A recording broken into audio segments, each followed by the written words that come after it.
Hello, everybody. Hope you're all doing well today. Sorry, my camera seems to be a little off once again. That's a bit better, I think. Yeah, we'll go with that. There we go. Okay. Now it's... Ugh. I'll never be satisfied with this damn thing. Now it's too high.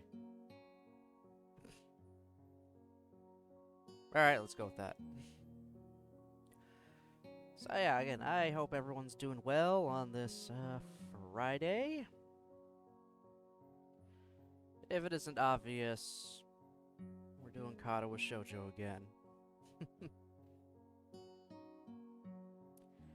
So, last time when we played this, well, yesterday actually, not even that far off, just kind of more talking with Rin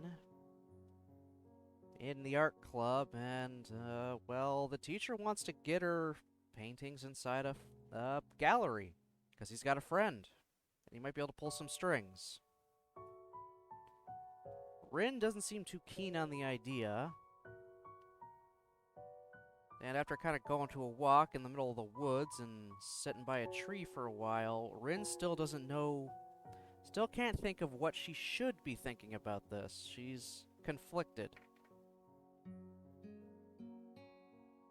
The way I'm kind of interpreting it, at least, is personally, she doesn't want her art on display, because she's only really doing it for herself, not for anyone else. But with all the stuff her teacher is doing for her, she probably doesn't want to let them down and disappoint them.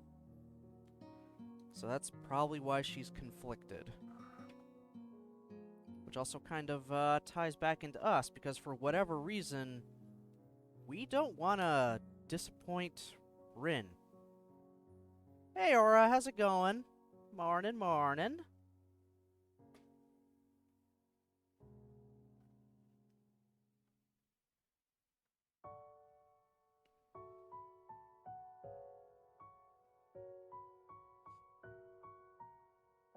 I'm good, just really, really tired.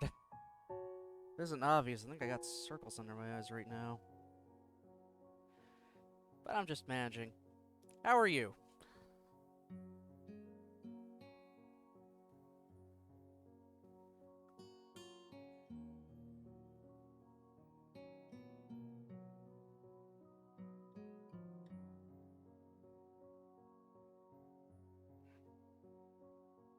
Pain in my hand right now.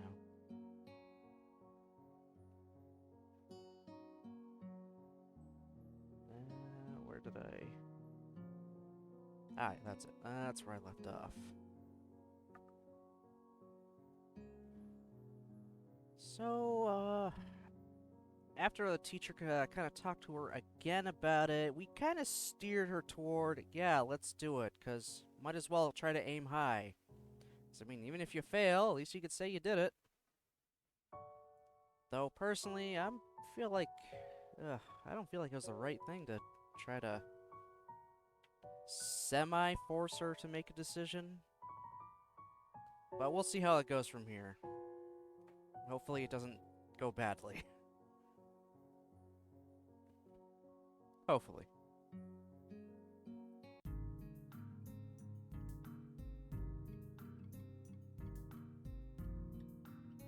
Are you sure you want to go? The weather that has been wonderful for all of June has finally taken a turn for the worse. The leaden clouds drooping over the town look worrisome, and the air feels heavy and still, just like before rain. Babysitting today? Ooh, fun, fun. Hopefully it's not too stressing.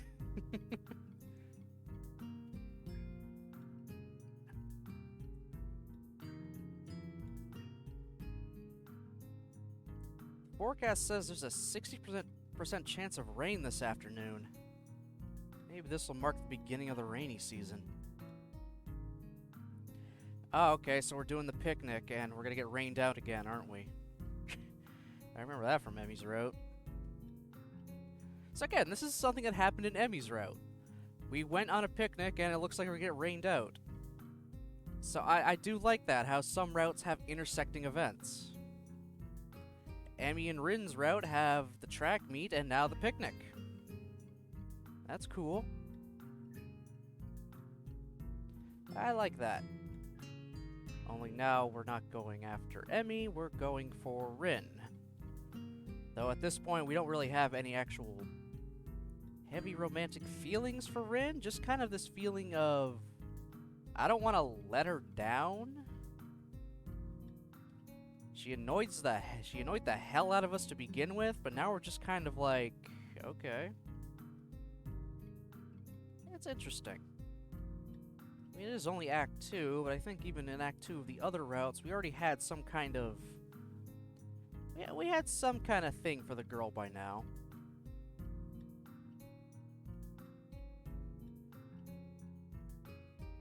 And now I gotta remember how to do the Emmy voice again. God damn it. It's this freaking second girl ever a route I've done, and I've already forgotten her damn voice. Everyone else, yeah, I can remember them no problem.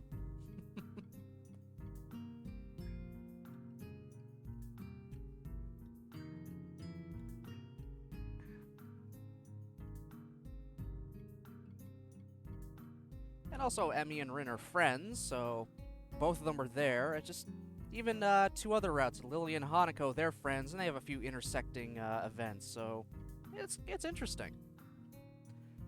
You can sort of kind of see that same event from a different perspective. I mean, sometimes you're even in a different mindset.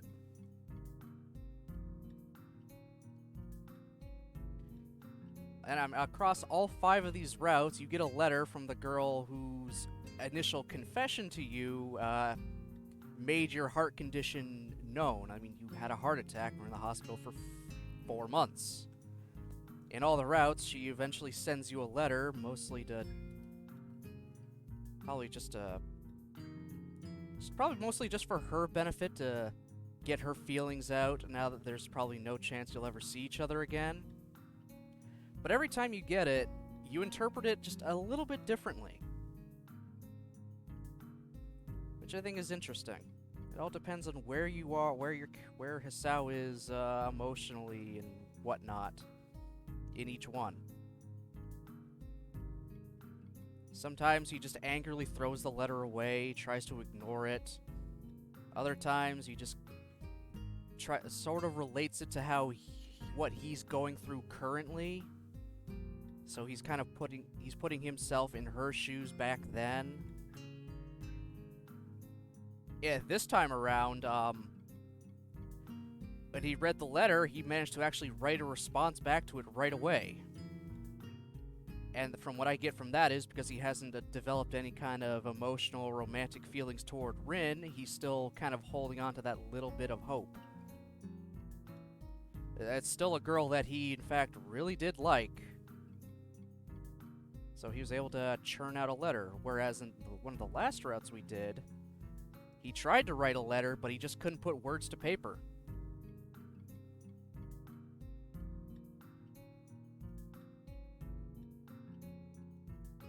Just every single route, their main character is just that little bit different.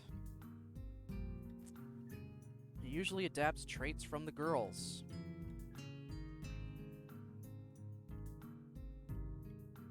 Which is nice. He's not just a static character that's in there and no matter what happens, they're the same all the time. He changes. He makes many different changes. Back in Shizune's route, he became a little bit more competitive. In Emi's route, he became a little bit more of a runner and a tad bit more energetic whatnot. Hanako's route, he was really still into reading and trying to tread around eggshells with her and figure out exactly what he wanted to do in life. And then Lily's route, that was just a good time. That was just a good time. Just saying screw it, he's not gonna let anything stop him at all. He nearly killed himself just to get to the woman he loved. His bum heart be damned. That was... Okay, yeah, I enjoyed Lily's route, okay? I enjoyed that damn route. I probably should have left it for last, but I had to do it first. It was... Oh, it's so good. That was the past. Now is the present. The present is Rin. Our no-armed artist who speaks her mind. But also doesn't at the same time. She doesn't know what she's saying half the time, and when she knows what she wants to say, she can't really say the words. It becomes a jumble. She's interesting.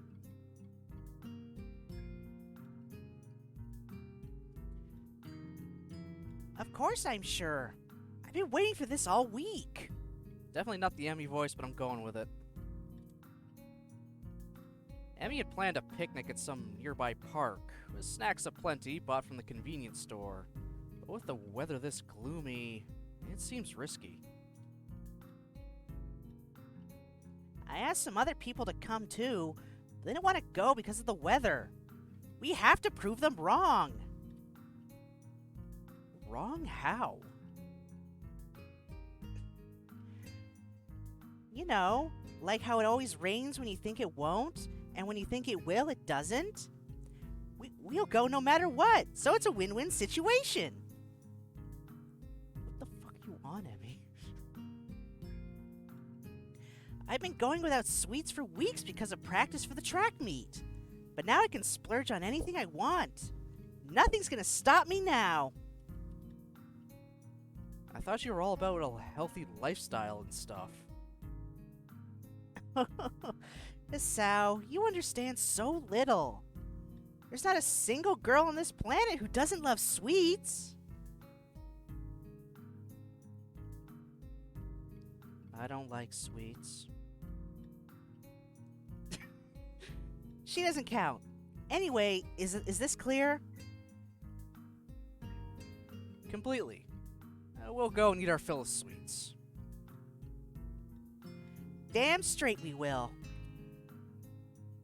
I'm gonna have to work it off later, but it's so worth it. Emmy seems to be extremely determined about this. She is positively exhilarated, brimming with energy as always, but something seems special today. It looks like she can hardly stop herself from jumping up and down on the spot. Come on! I grasp the wooden handle of the umbrella I brought and start to follow the two girls, who seem to have no qualms about leaving me behind if I keep daydreaming. Okay, that's a difference. We did not bring an umbrella last time. So we were just panicking in the rain trying to run to the nearest place.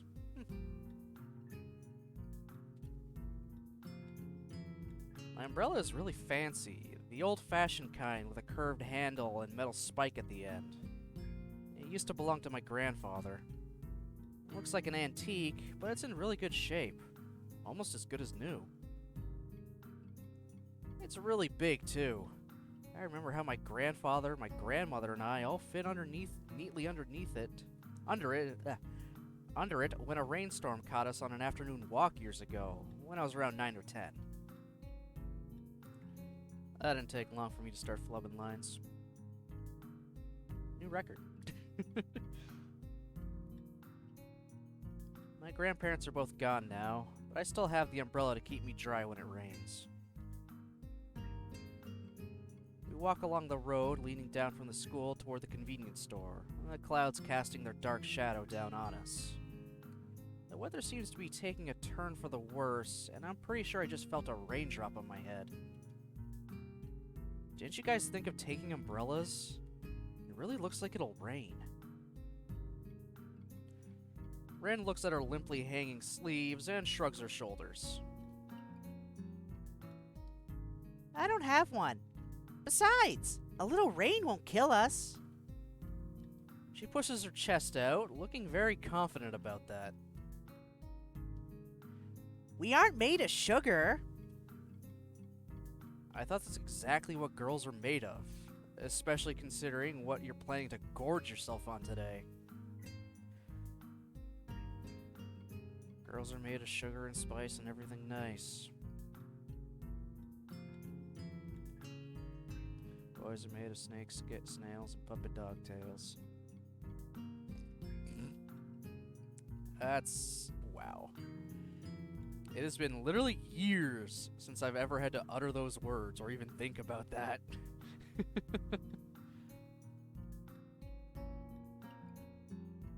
She just sticks her tongue out in reply.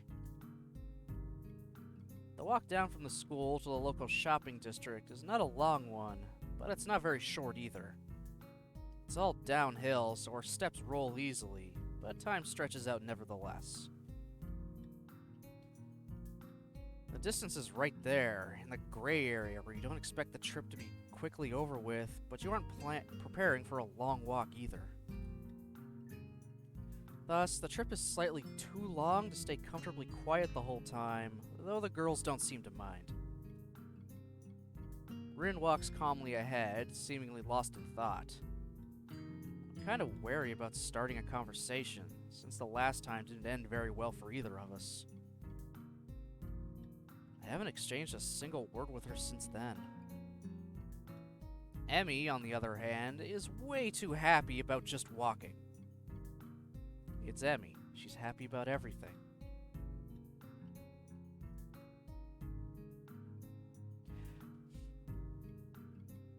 She seems to literally jump a little on every step, or skip over cracks, or balance on the edge of the sidewalk. I do that sometimes. I'm walking on the sidewalk, I'll go over the curb and just kind of try to stay balanced that way. Most of the time it works. Other times, I can't keep my balance. Every now and then, she comments on something to which Rin replies in an automatic-sounding, nonsensical way that makes Emmy giggle a little. As we reach the bottom of the hill, the first raindrops begin to fall. I feel one hit the top of my head, then two more hit my nose in quick succession. Okay, wow, we didn't even make it to the park for the actual picnic this time. This last time on the Emmy route, we got there, we set everything up, we're ready to dig in, and then the rain started. Now we just got into town and it started.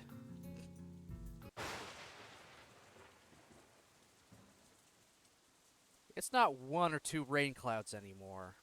The entire sky has turned shadowy gray, billowing rain clouds swirling right on top of us.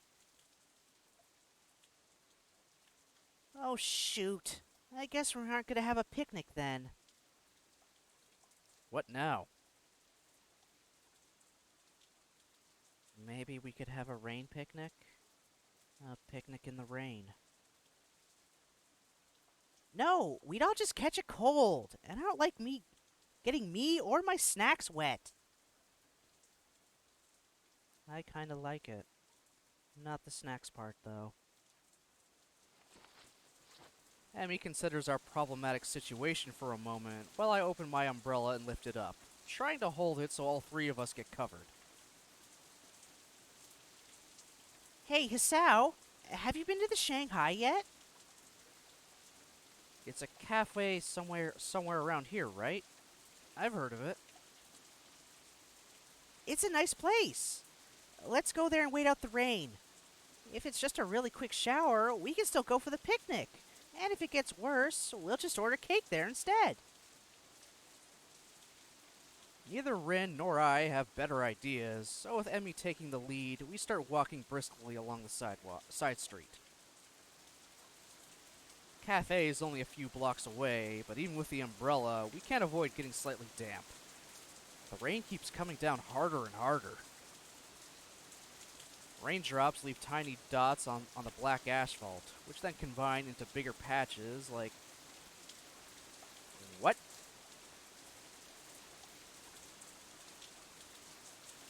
Pointillist? Okay. Raindrops leave tiny dots on the black asphalt road, which then combine into bigger patches like pointless artwork being made in front of our eyes in mere seconds. It's pouring heavily, drumming on the hoods of the cars parked on the sides of the street and already flowing in little creeks along the sidewalk. The yellow light shining through the rainwater streaming down the windows looks very warm and inviting.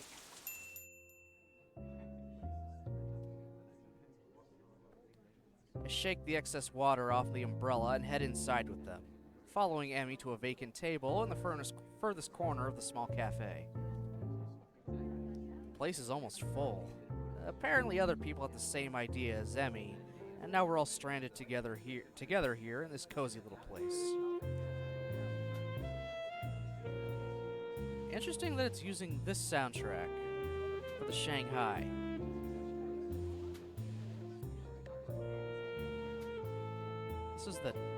This is the music for the date and Lily's route. We went to a fancy restaurant.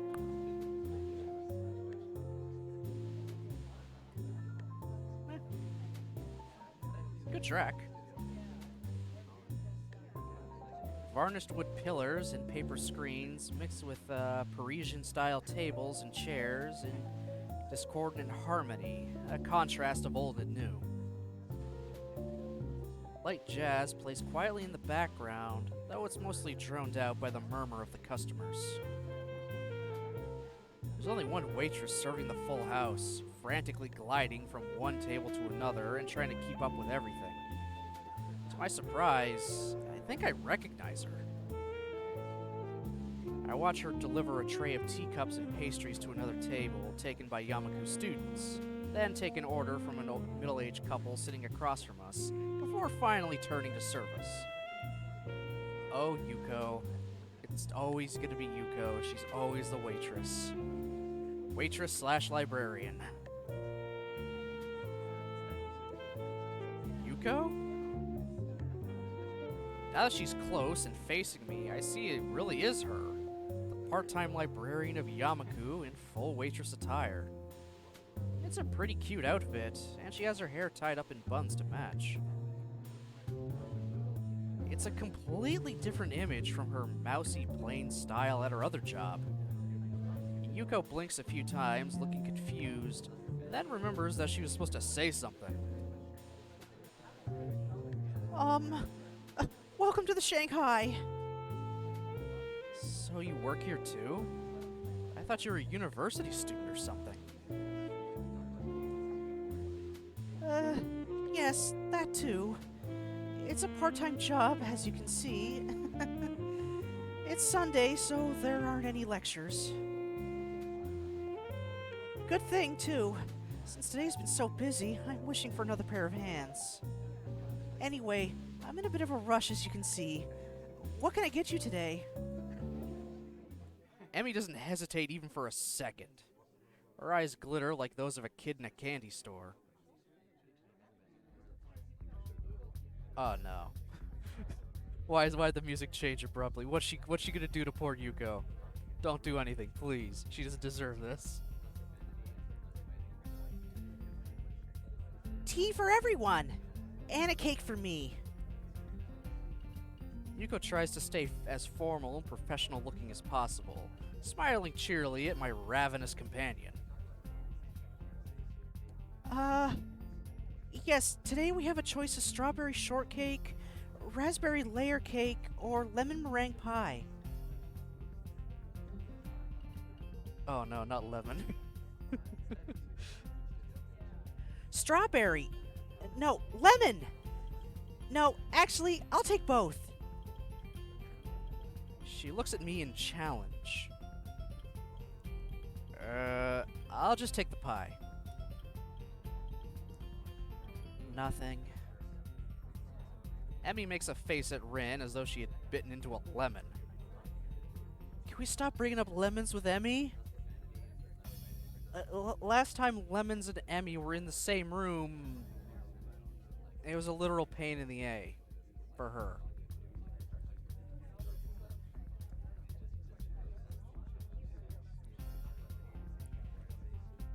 She's clearly unhappy with her for not joining in. Oh, come on, Rin! That's not polite at all. Nothing. Thank you. No, you silly! I meant you should order something, too. I'll take a straw then. My feet are all wet. Sorry? The drinking kind of straw. One, please. Yuko is obviously uncertain of what to think about this. She fiddles with her pen and stationery for a moment, looking like she's about to cry, before deciding that we finished ordering. Just, I'll take one straw, please. Do that to your waiter next time, see how they react. Not even order a drink, just one straw, please.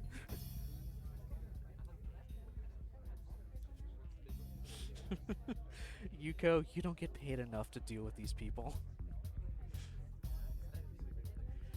Thank you very much. She bows down a little too deeply and scampers to safety behind the counter. After that ordeal is over with, I have a chance to relax a bit and take a better look at the surroundings. Almost every table is occupied by people happy to be out of the rain, thankfully sipping their tea while waiting to dry off. Fragments of grumbling about the lousy weather or discussions over recent homework carry from nearby tables to my ears. Each one overlaps the other, but all are covered by the sound of falling rain. After a while, Yuko returns to our table, carrying a tray with a huge teapot, 3 cups, a slice of cake, and 2 slices of pie. Okay, I like that little extra detail of her character model shaking as she's putting it all down. That's actually really good. She slaps the tray onto our tiny table with a clatter, almost sending the teapot toppling over into Rin's lap. We barely recover before she bows again and leaves, hurrying off to serve the other customers. Emmy has been eyeing her strawberry cake very hungrily all this time, but somehow she managed to contain herself until Yuko was out of sight. She digs in with gusto, while I content myself with pouring tea for everyone and placing the straw in Rin's cup. Rin looks at the way the tea swirls round and round in her white china cup, her eyes half closed, almost like she's being hypnotized. I pick up my fork and eye the food in front of me. The pie I got looks perfectly done. A thick layer of meringue atop creamy lemon custard. Please do not say lemon more times. That has so many different meanings. That has one big different meaning around Emmy now. God damn it.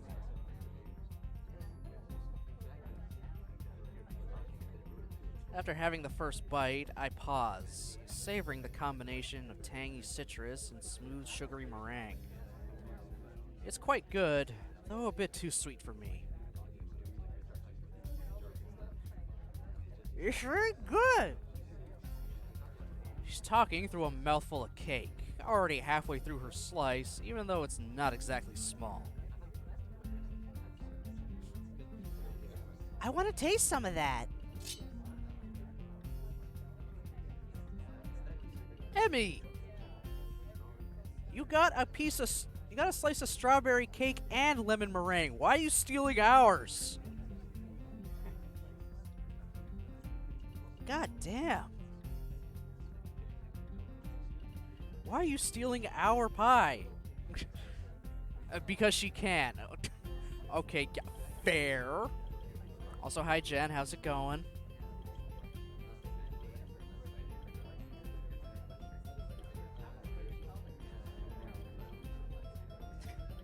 It's a going? Ah, good to hear. Kids are taking a math test. Fun. Is it more of that crazy math you showed me like a month ago? Because if it is, God help them. Or is this simpler math? Ah, okay. Good old algebra. You thought numbers were hard, kids? Now we added letters.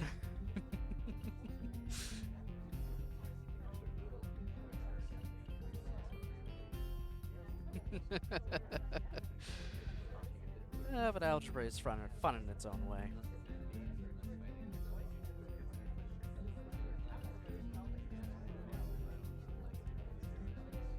If you want to try the follow H command to see if it works, go ahead. I did fix it like right before I ended stream yesterday.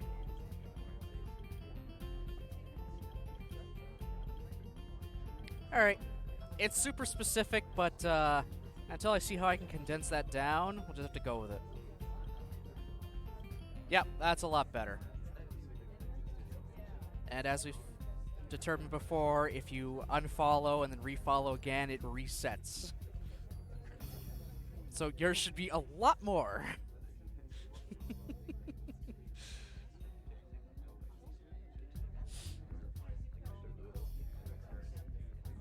Trying to sneak your way onto the screen as a new follower. A for effort. I'll give you that.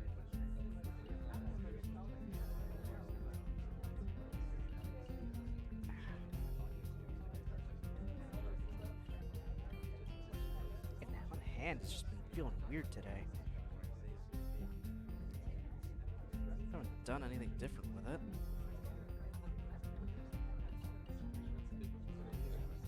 Before I get to respond, she strikes out at my delicious pie, takes a piece with her fork, and escapes with it. This is pretty good too. What are you doing?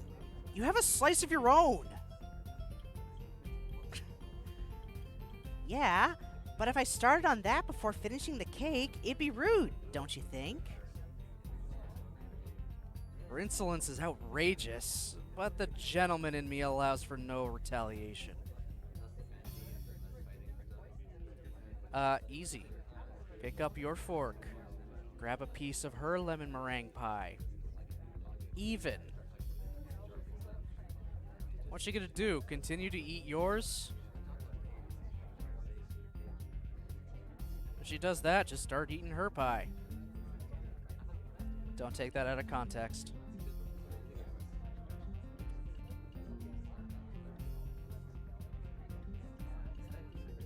I glare angrily at her, and she replies by sticking out her tongue impishly. Emmy is even more hyper than usual today. I don't mind. It's good for her to let off some steam. I take another sip of the tea in my cup. It's good and hot, even though I don't usually care much for tea, and the atmosphere in the cafe is very relaxing. I don't mind spending the rest of the afternoon here, not even after Emmy orders her second piece of strawberry cake, and Rin spends most of the time staring fixedly at the rain streaming down from the heavens. Even Yuko rolls her eyes at the third piece of cake disappearing into Emmy's bottomless stomach just as quickly as the previous two. Holy fuck, Emmy! God damn, so 2 pieces of strawberry cake and a lemon meringue pie slice. Holy shit.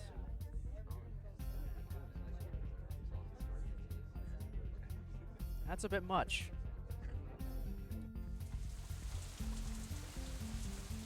Despite the passing of time, it's still raining outside when we exit the Shanghai, though it seems to be letting up a little. Too bad it had to rain on your parade. Weren't we supposed to have a picnic? Emmy doesn't look too distraught over this turn of events. Nah, it's fine. We had a good time, didn't we? I feel really pumped up. It isn't even raining that hard anymore.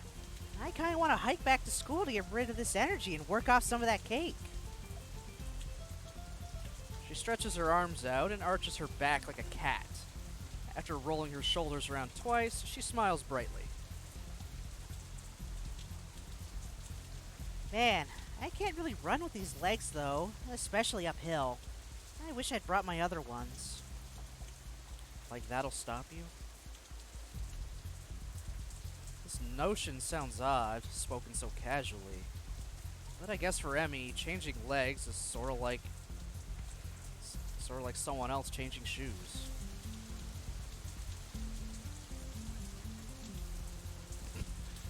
You forgot the exclamation point.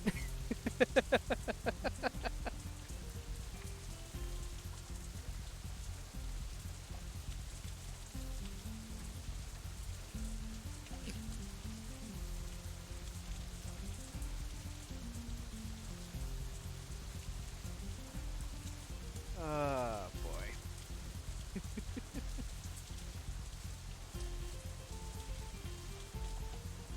Alright, two quotes. The elaborate one and then the out of context one.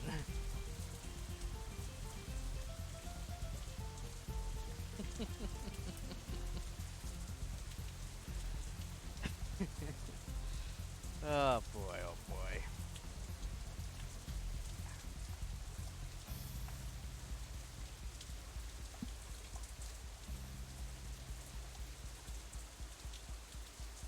Maybe if I walk really fast, it'll kind of be like running. I think I'll do that. I won't be able to keep up with that going uphill though. I'm really am in bad shape. Plus, you'll get wet without an umbrella. It's hardly even a drizzle now. A few drops won't hurt. I think I'm gonna go to the track after I change my legs too. Emmy skips away from the protection of my umbrella and goes on ahead at a brisk pace. Suddenly, she seems to remember something as she stops and spins around. See you tomorrow! Come eat lunch with us on the roof! I'll bring enough for 3. Rin and I are left to watch her wave at us and skip off again. Soon she disappears around a street corner. I'll never understand why Emmy is perpetually in such a hurry to get somewhere. So, would you like me to walk you back to school so at least one of you won't get wet? If you're happy with it. It seems neither of us wants to keep alive the strained atmosphere from the argument a few days ago in the art room, which makes me feel relieved. I don't want to bear grudges, and I'm happy that Rin feels the same way. Thus it is decided that we are content with each other's company for now, and we start walking in the same direction as Emmy, but at a considerably calmer pace. I get a bit closer to Rin, even though the umbrella is already big enough to shelter us both. I can feel her nearby warmth providing a contrast to the chill of this rainy weather. That just seems like a regular-sized umbrella to me. Actually, no, that is a fairly big umbrella. What am I talking about? Raindrops hitting the umbrella make a distinctive sound, playing the staccato melody of rainfall for nobody in particular. I realize I haven't been outside in the rain in what feels like forever. I inhale, taking in the scent of rain, feeling the weather with all my senses. The world melts into a blur inside the rain. The colors of the sky have deepened from gray to dark blue, with hues of red added to the mix from the sunlight reflecting off the clouds. The low-hanging sky looks pretty, as if I could reach out my hand and touch it. Have I told you how much I like rain? It's like painting. It makes me feel connected. Almost echoing my thoughts, Rin lets out one of her own. It slips out of her mouth, circling around us gently. Everything looks so soft, like the outlines of things just disappear. I like that. It's like the rain is hugging me. Her voice sounds different from usual. More gentle now, and soft. I wonder if it's only because of the rain, or because of the mood the rain brought upon the quiet artist girl. I feel that mood in myself too, enhanced by her words. Yeah, I like rainy weather too. It's nice every once in a while. I wonder what it is about the rain. Everything. A silence follows the statement, as it allows for no continuation. I decided to push the direction of the conversation a little. But if you feel like if you like the feeling of being connected, what's the problem with showing your paintings to others? Some people just don't want to show things off. You are your own worst critic.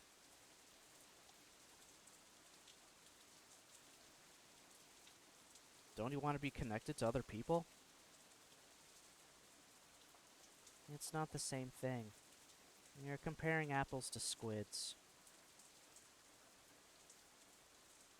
Okay. I brought up the subject Rin wants to avoid, and it shuts her down again. The question still hangs between us for the rest of the trip back to school. I can't help wondering what on earth I could have said to truly reach Rin. Does she feel like she's lacking in identity? She has a strong personality, but if pressed to elaborate, I'm not sure I could describe it accurately. She feels like a person who's in constant conflict with herself. I never know what to expect when I talk to her. I wonder how she herself experiences that disconnect.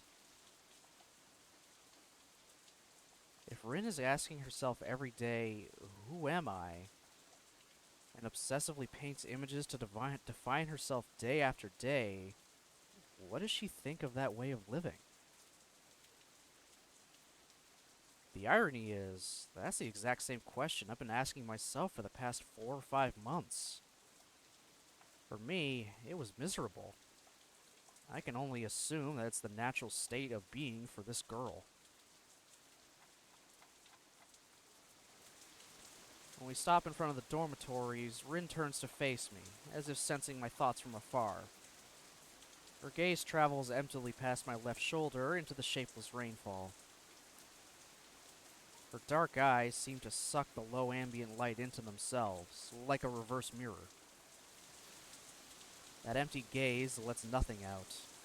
If I want to understand what's going on behind those eyes, I have to work it out myself. Rin opens her mouth, then closes it without saying anything. The silence lasts for a few more moments before she takes a step toward the dorm building door. See you tomorrow.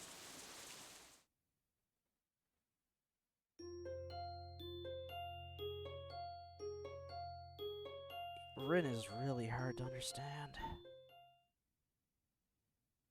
She's very, very complex.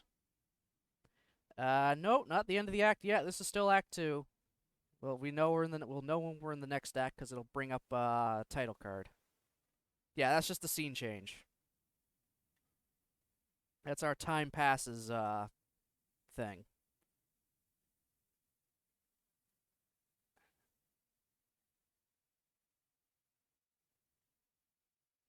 Damn his hand.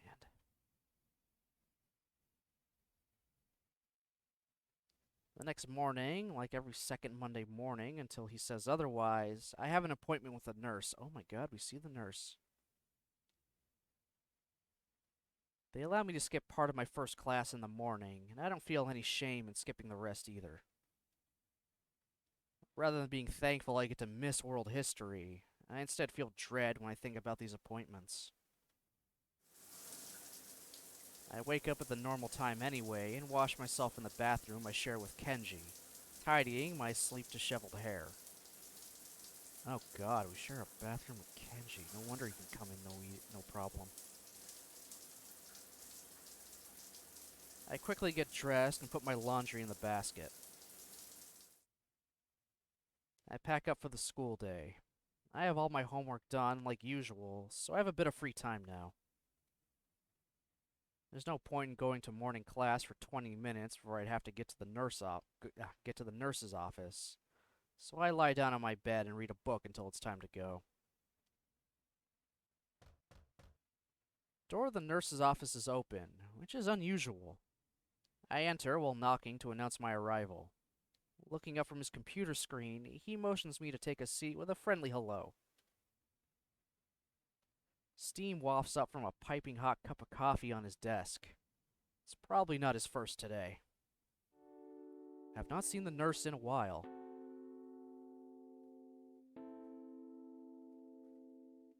I don't think he appeared at all during Shizune's route. And the last time we saw him was Hanako's route after her panic attack. So it's been a little while since we've actually seen the nurse.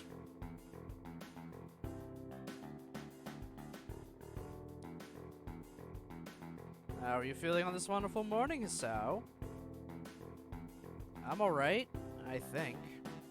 It was cold yesterday because of the rain, so I woke up feeling a bit groggy. You too, huh? Quite a few kids got caught without an umbrella, so we've been spending time handing out masks and curing sniffles. Alright, today it's test day. Give me your arm. I extend my left arm towards him, keeping my face expressionless. The nurse ties a rubber tourniquet around my bicep with a practice movement and briskly goes about his business. I don't think anyone really likes getting stuck with needles, but at least I got over my distaste for them. I had to. Now I barely even twitch at the moment of truth. I just look away or close my eyes. It sucks, but it's just like it'll be over sooner than you think.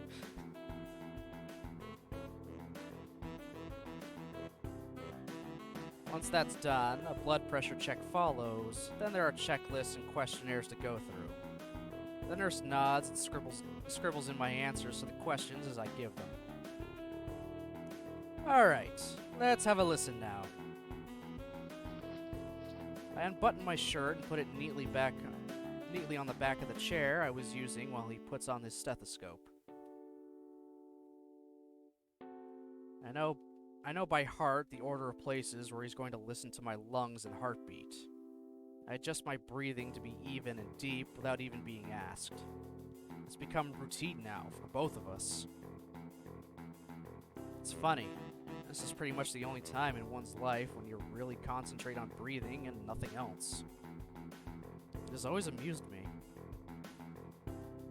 The nurse lifts the cold steel stethoscope from his chest and places it a few inches lower, listening again. The contact of the metal makes me flinch on reflex, even though I was expecting it. Yeah, why are those things always so goddamn cold? Always. They're always cold.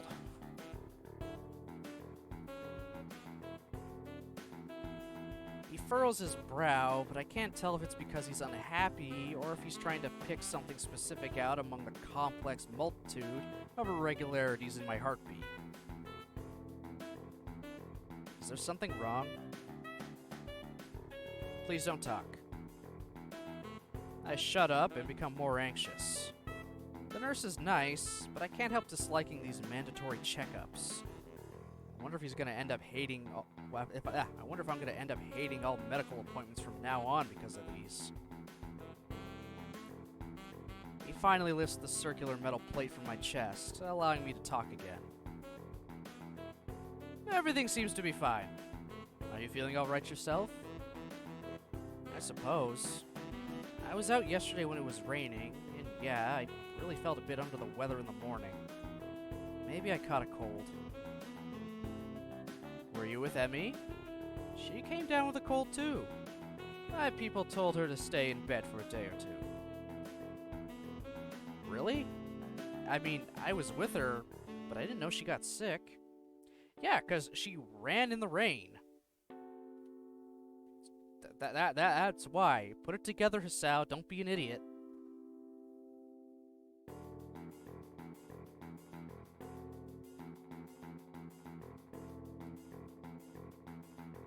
Guess it was a dumb thing after all, for her to go out in the rain like that. Yeah. Well, let's put that aside. Everything seems to check out for you, but remember to be careful. Of course. I really don't want to go back to the hospital. He catches something. Maybe repressed terror, I don't know, in my voice and glances up from some papers he was looking at. Hey, don't worry. At this stage, it would take a huge crash in your condition to get you rehospitalized. Or, you know, just running as hard as you can through a crowded hospital and banging against every person in the way. That would do it.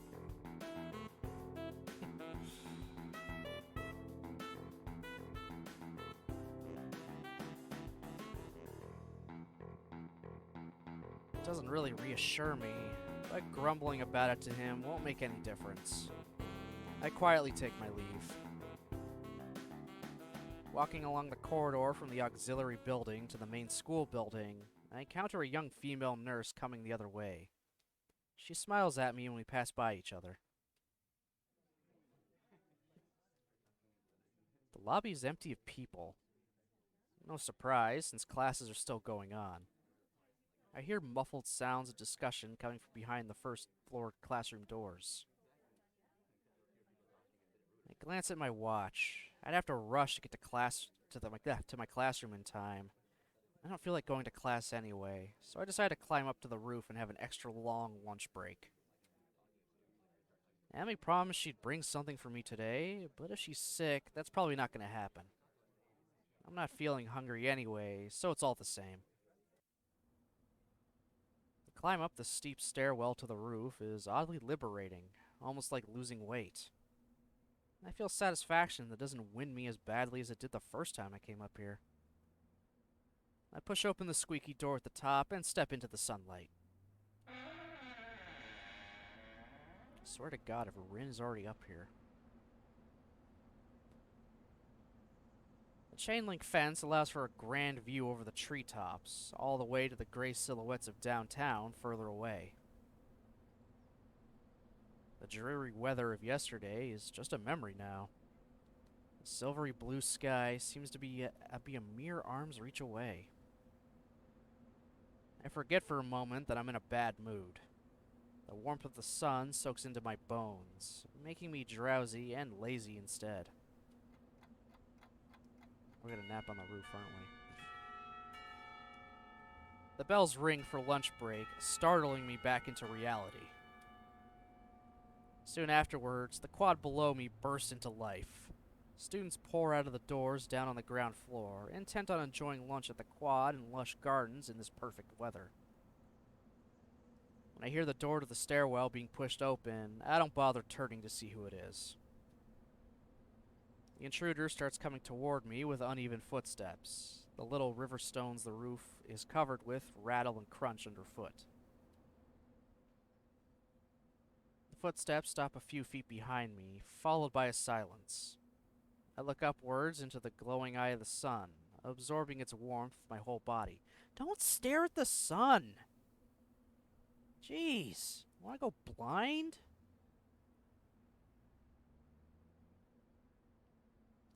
Don't stare into the sun, people.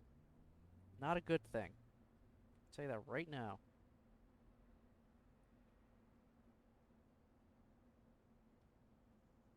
What are you doing? I turn around out of courtesy at her first words, to behold the slim, awkward figure of Rin Tezuka. She looks very much like herself today, too.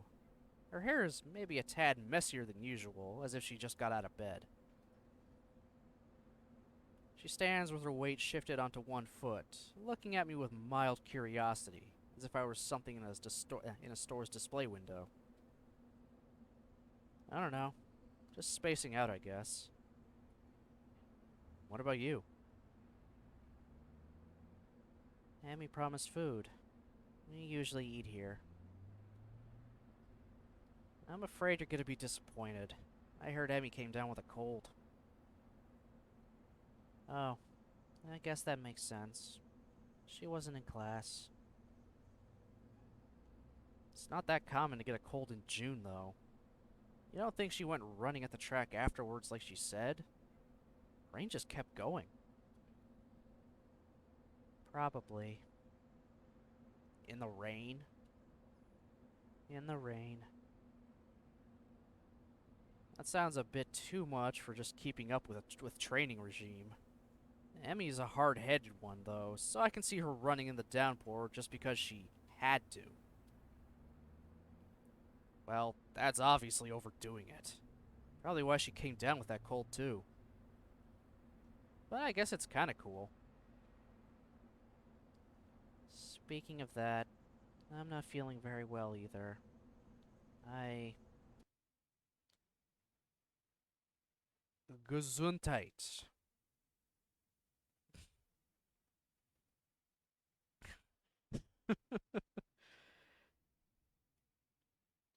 What the hell kind of face is that? It looks warped. This is weird. Ren sneezes pretty hard, failing to stop it in time. She cranes her head down to wipe her nose on her shoulder, deciding that would be too unladylike, I pull out my handkerchief and hold it to her nose. Bless us out.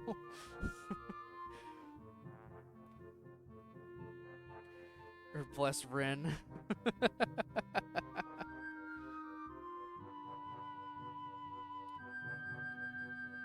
Here, bless you.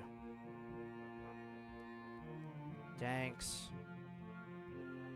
She clears her nose, and I dab the handkerchief gently on it, wiping it clean. Her nose is really cute. Oddly enough, it's probably the girliest part of Rin's face. I think I'm blushing a little, but Rin doesn't notice. Okay. Cute nose. That's a new one.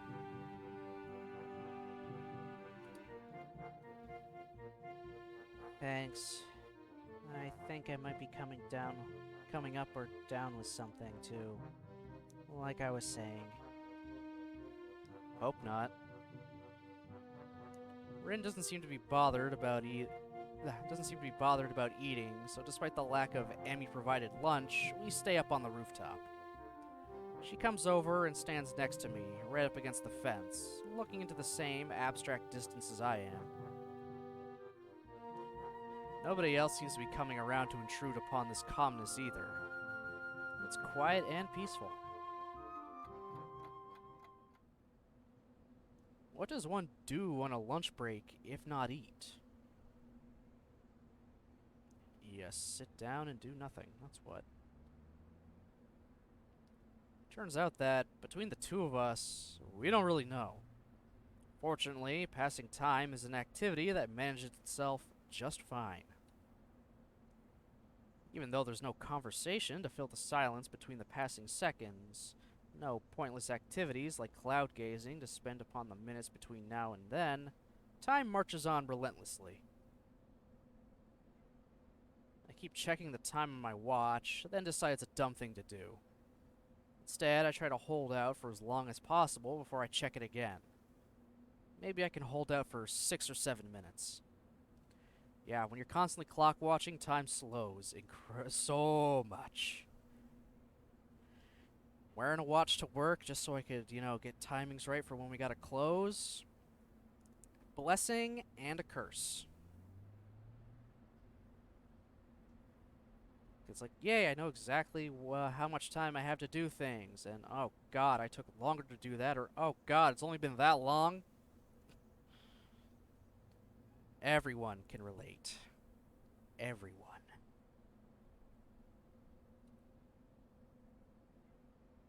Rin remains silent, idly looking up at the cerulean expanse above.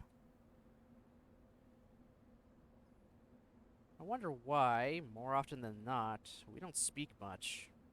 She said that she doesn't like speaking because of her perceived difficulties with expressing herself properly. As for me, I think I just got sucked into the habit at the hospital, where I spent such a long stretch of time never really talking to anyone. Most of the time, I feel comfortable about this quiet mood. And even when I get the feeling I have to break the silence, it's always so difficult to come up with something to talk about when it's with Rin. She and I are on such different wavelengths that nothing seems to be on common ground. What is it you like about the sky so much? She turns to me, her eyes dark and serious. Sky is the only thing that is perfect. I know it.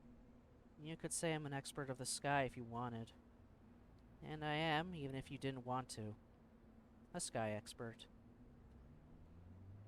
It's always different, but it's always perfect also when it's different. I follow her gaze up into the boundless blue expanse, thinking of her words. Have you ever wanted to be something different? It wouldn't be so bad to be the sky. No, I mean someone else, someone different.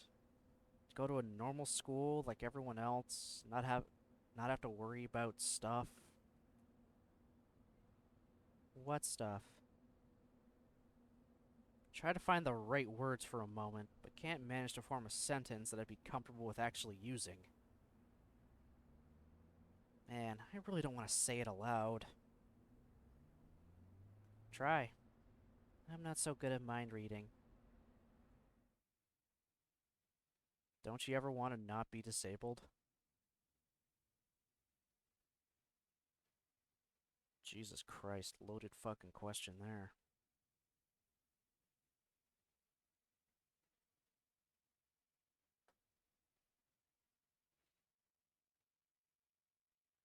She thinks about this and then shakes her head, frowning. That's a hard question. I don't know what to say. It's okay if you don't say anything. For some reason, I'm just so unsatisfied with who I am right now that I'm constantly thinking stuff like that. It's pretty hard to admit, but there it is. Honestly, I feel relieved of finally saying it aloud to someone, even if it's just Rin. I think I want to be different sometimes. I've thought about changing myself lately, but it's a bit scary. Like walking backwards with your eyes closed. The difficult part is to know where your toes are not pointing. I mean directions. Even if I don't do anything, I would never stay the same. It's like my old paintings. They are different than what I paint now, because I'm different. But they're still my paintings, so there's something same. That's really strange. I'm different every day, but I'm still me every day. Who am I then? Is that a riddle? If you want it to be. I don't know the right answer though, so you have to come up with it yourself. Well, it's the sky, isn't it? Going by your definition just now. I actually managed to surprise her by that. Maybe she had already forgotten about it. That's right. But I was thinking about myself when I said that. Very strange. Could it be that I actually am the sky? I don't think that's possible. Your logic's a bit off somewhere. She looks down and shuts up, and I can see she's quickly going over the deduction mentally, seemingly unhappy with the result she finally arrives at. Yeah, maybe I'm not the sky. It would make sense. I have a hard time knowing what kind of person I am. You're not the only one. It's like my mind is in some other place than the rest of me. Underwater? Yeah. I wonder how it got there. I have no answer, so a brief silence falls between us for a moment. I shift my gaze back to the sky above us. Last time I really paid much attention to the sky was... I guess it must have been at the hospital. I could only see I could only see a thin strip of sky from the window of my room. I walked up to the windows and pressed my face against the cold glass, the strip became bigger, but not by much. The sky made me feel sad and lonely, a reminder of the world on the other side. I wonder if there's another world beyond the sky we see from up here on the school's roof as well. Can't stop comparing life at Yamaku to my hospitalization, but I really should. I'm not there anymore. The narrow sky from the window of my hospital room, the faces of the doctors, the faces of my parents, the off-white walls everywhere, Iwanako's letter, echoing the words she never said. They're things of the past now. I wish I could forget everything up until now, and that time would stop completely. There would be only me, Rin, and the sky, an eternal lunch break on this rooftop. Perfect, unchanging, and forever. I'm not sure if I like or hate this school. I could have gone to a normal school if I wanted, but I chose to come here. Why? I just decided I would. Kind of like melon or plum jelly. Do you think it was a good idea? I mean, there are a lot of good things about this school, but I think there are a few bad things also. I know. I kind of collect people because they are interesting. People here really are amazing. Most of them, but not all. Some people can't take it. They hurt too much. It gets really bad sometimes, you know? They hurt. I wonder if you're like that too. I hope not. I don't like things like that. Hey, I'm not your case study. And I'm not gonna give up and die or anything. Anyway, I meant more that this place is too distant from the real world. What's the real world? Everything out there. Real people with normal everyday lives that fit together like a puzzle. You don't think we aren't like that? Real people? Maybe we aren't. Well, no, we are. I just meant that it feels more like we're the leftover pieces. Hey, Aqua. And yeah, what the fuck are you saying, Hasao? That's just... why?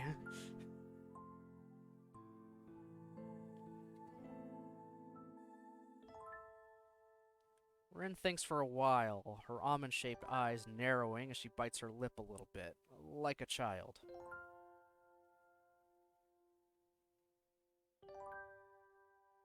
Is it hard to be disabled? Her question earns a dry chuckle from me. You tell me. You've been in this business a lot longer than I have. She thinks about that for another while. I don't really feel that disabled. I mean, I do pretty much everything differently, but it's not that hard. I can always practice. I started to practice food things this year. I think I'd want to learn to cook in a real kitchen someday. That's admirable, but I don't think it's just a state of mind. Maybe not to you. I have no good counter to that, so I concede by falling silent. The situation is making me more and more confused. How you doing, Aqua?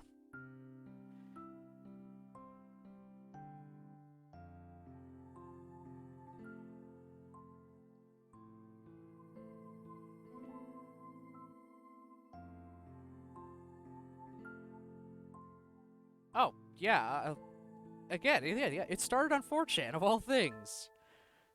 Just from someone posting the concept image, And then people thinking, huh, what if this actually was a game, mostly talking about how would H scenes go with it. But then, they just actually, people finally got together, ran with it, and here we go. We got something that's actually serious. Doing pretty good. Glad to hear that. And I'm alright. I'm just still tired a bit. Feeling really drained today.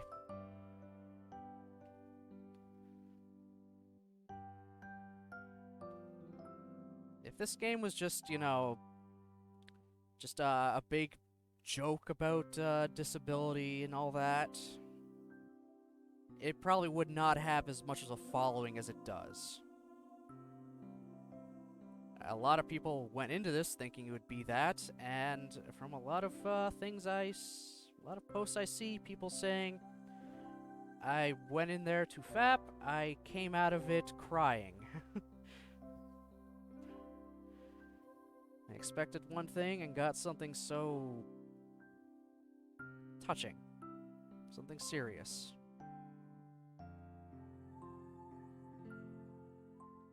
Makes people even think about themselves just that a little bit more.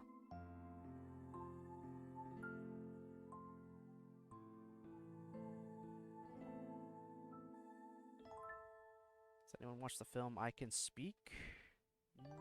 No, I have not. Then again, no shock there.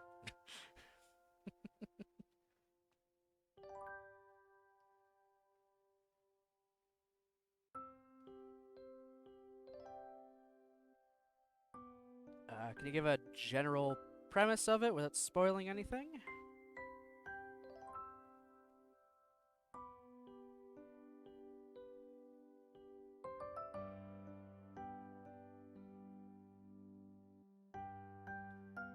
Ah, okay.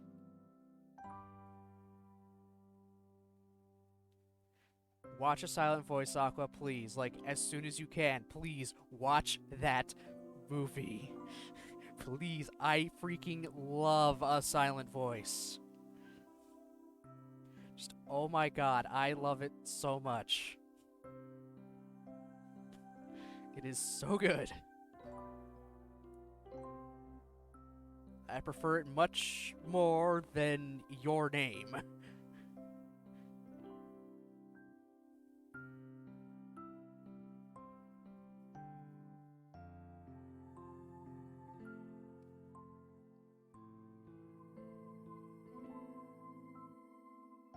So, older Korean woman trying to learn to speak English. Okay.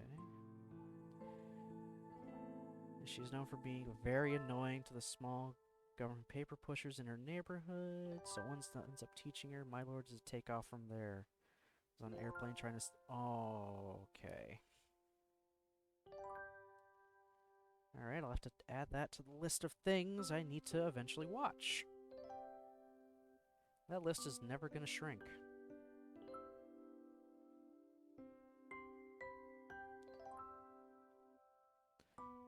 Def a heartstring tugger.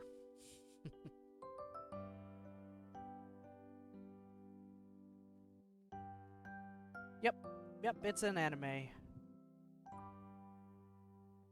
Animated movie. It's also got a light novel and manga version, or at least a light novel version. Drew got me the entire set of it a few Christmases ago.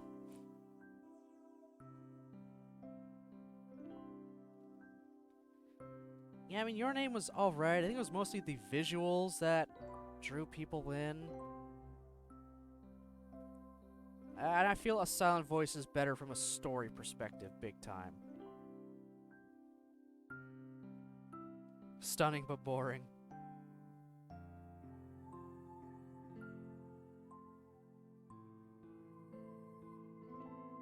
And then just all of a sudden, swap bodies, and we could do like mini time travel somehow. Ugh. It's like, oh, okay, thanks. Meanwhile, got A Silent Voice, which is very, very much grounded in reality. That just feels a much better story.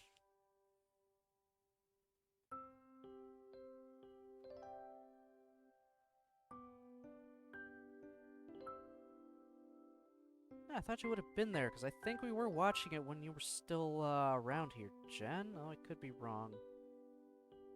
It was back when we were still watching movies almost every Friday.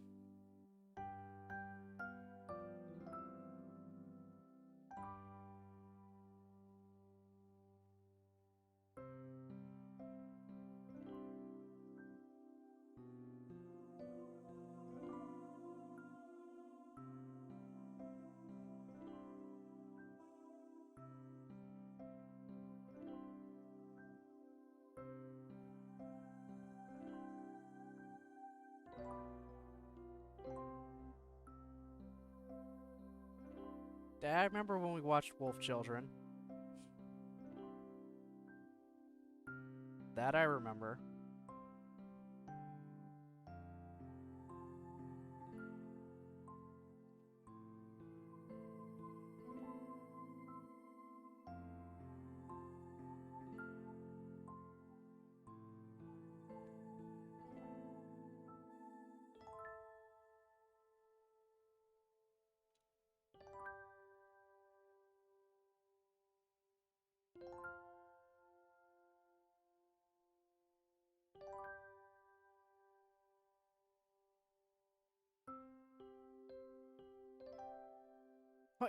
What?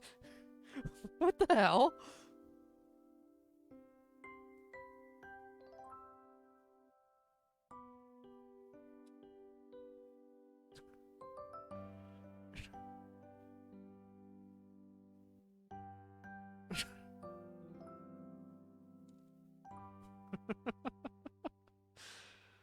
Uh...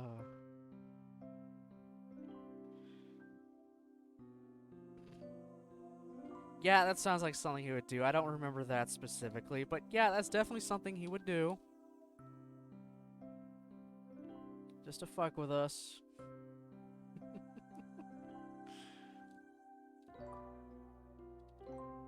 What a waste of money, it's the same.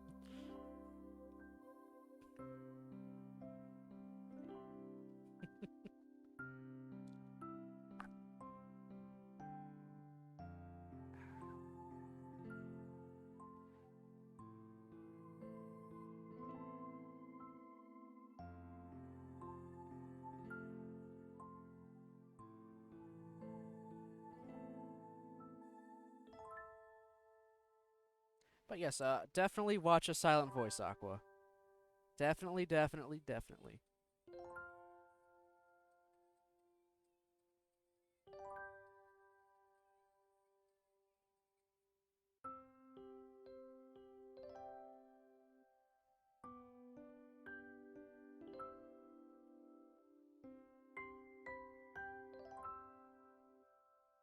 I know what I want, but I don't know how to reach it.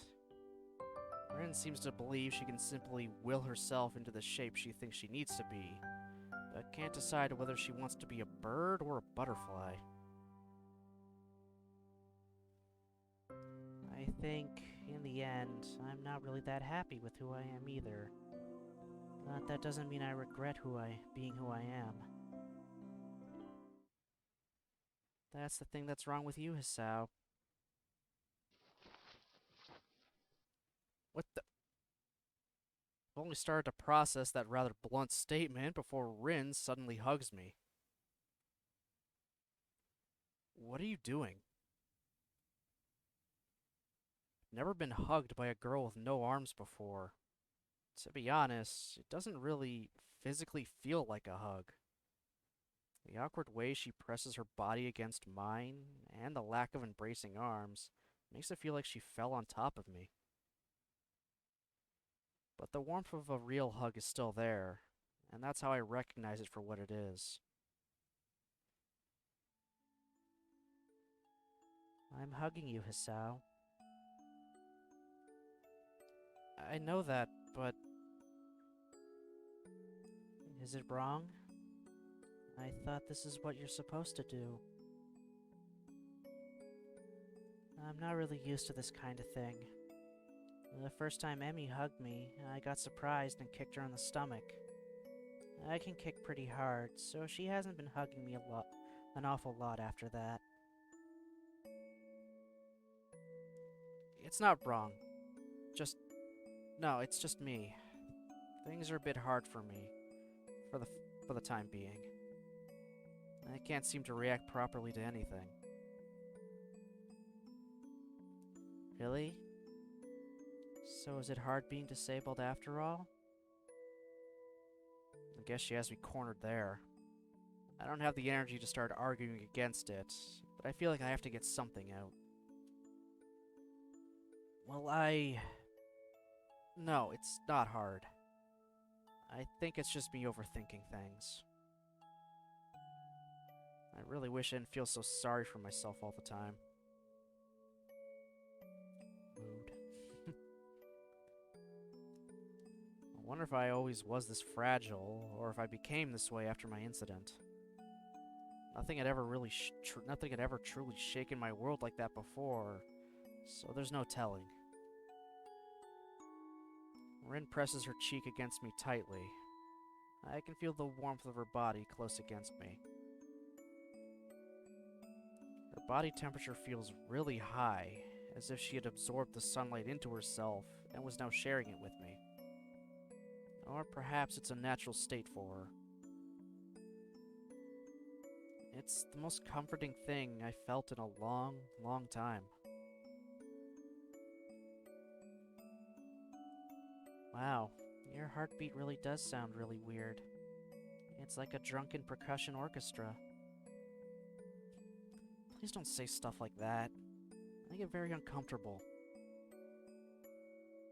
I laugh at her comment anyway, in a way to ease the tension. It sounds a little bit too forced. Man, I'm sorry I'm such a mess. It's okay. It's the best part of you. Hearing that doesn't make me happy.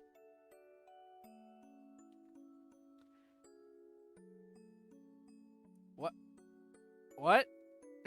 You should be Hasao, be better?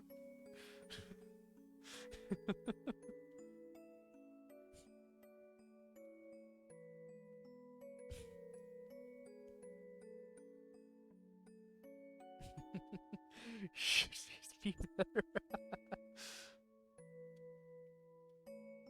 She breaks off the hug and settles down.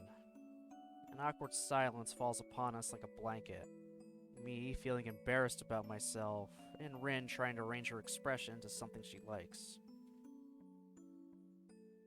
One last time, I glance upwards. This rooftop is really great. It's like I'm just a little bit closer to the sky.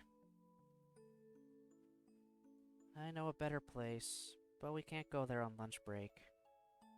I can take you there sometime if you want.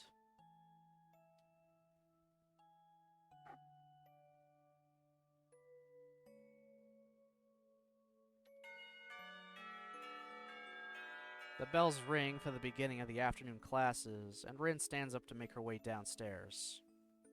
I don't hurry after her, deciding to stay up here for just a little while longer. Thanks for the hug. Thanks for not kicking me. After Rin leaves, I finally let tears roll down my cheeks and cry for my condition for the first and only time in my life. Then I cast away that hollow person lying on the hospital bed, forever.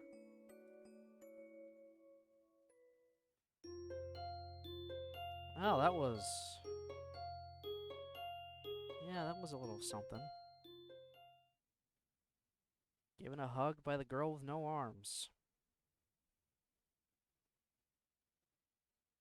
Yeah.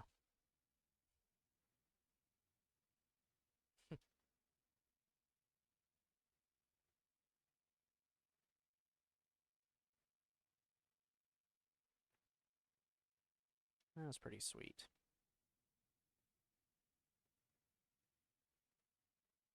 Two days later, I'm feeling less miserable. I even go for a long, brisk, healthy walk like the nurse recommended. Something which I had avoided and dodged with all sorts of excuses earlier. I feel more active in class as well, delighting our science homeroom teacher, Mr. Muto, with correct and promptly delivered answers.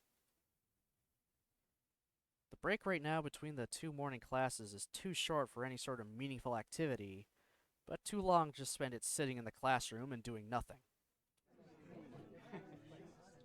Going out into the hallway isn't much better, but flexing my stiffened muscles is a better use of time than letting them get even stiffer by staying seated. The door of the neighboring classroom door opens. Okay, they could have nixed the second door. That just kind of feels a little clunky. The door of the neighboring classroom door opens. Like, yeah, that's clunky. Nix the second door and it'll flow a lot smoother. So I'll just fix it myself. The door of the neighboring classroom opens, and students of 3-4 emerge to further fill up the already semi-crowded hallway. Seems their teacher kept them in for a few extra minutes. Emmy is among them. She notices me noticing her, which almost makes me look away on reflex. I don't, however, and Emmy smiles at me as she happily skips towards me past the other students. Emmy looks pretty energetic, showing no sign of illness whatsoever. Seems she recovered from the cold. Hey! Good morning! Nice to see you back on your feet. Feeling better now?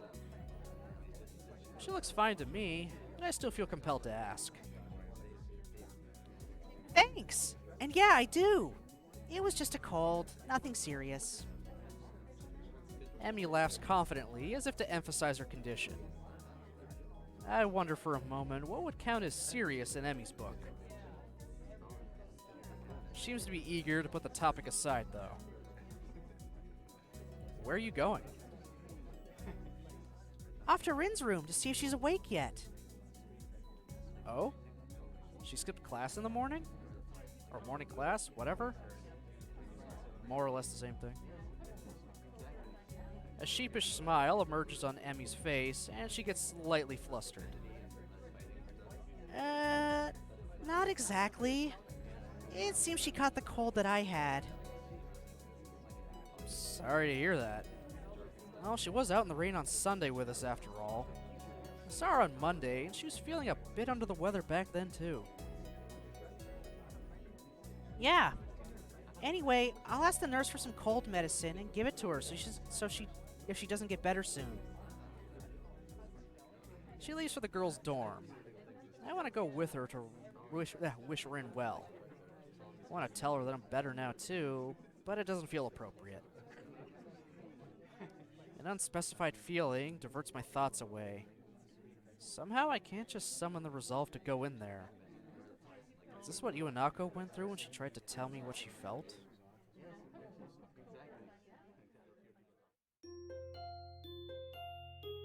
Alright, so yeah, we're a little more chipper, which is nice.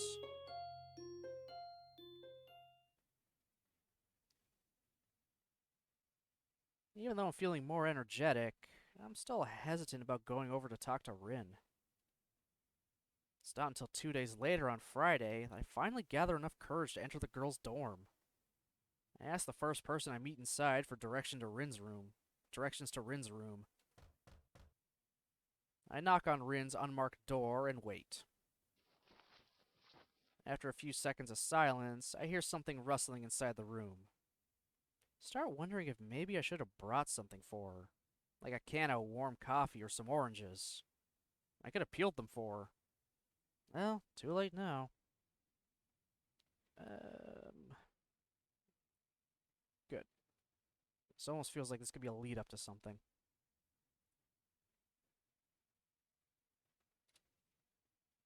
Door opens soundlessly. It was already unlocked, and I find myself staring at Rin, who stares back at me. She looks like she just got out of bed, with her hair all messed up. And barely any clothes on. I mean, how's she gonna put her pants on? I mean, fairly easily. Well, not easily, but differently. She can do it. Done it before.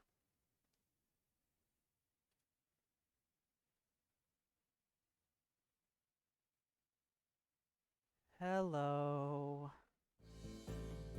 There's a strange, stupid-looking smile on Rin's face. I'm not exactly sure why. Rin smiles so rarely that it seems to be out of place every time. Especially so now, given her partially undressed state. Said state makes me feel extremely conflicted about whether or not this was a good idea. Her cheeks are flushed rose red, contrasting with the milky pale complexion of a person who doesn't get enough sunlight. Her forehead looks sweaty, as though she might have a fever. Well, she got a cold, now has a fever, she's gonna be getting over it. Hi. Now what? I hadn't planned anything further than this, and Rin is staring at me with those expectant eyes of hers again. Something about this situation gives me very strange vibes. Her eyes are even more vacant than usual, and she seems to have a hard time focusing them on anything. The lack of clothing is disturbing, but since she herself doesn't seem to be bothered, why should I be? I keep telling myself that. I thought I'd pay you a visit since you haven't been at the art club. And I wanted to talk to you and wish you well. Rin doesn't show any sign of recognizing what I just said, making me wonder if she actually understood my words, or if she even heard them. Maybe it's the fever making her groggy. She might have actually been asleep before I came over. Okay. She turns on her heel and withdraws from the door, walking back inside the small room. From the doorway, I can see her walk to her bed and half fall down, half sit down on the messy pile of bed sheets. The open doorway seems to be more of an obstacle in my mind than the closed door was. But since Rin doesn't say anything else, I step through it and into her room. Rin is on her bed, leaning against the wall, leaving only the chair in the room for me.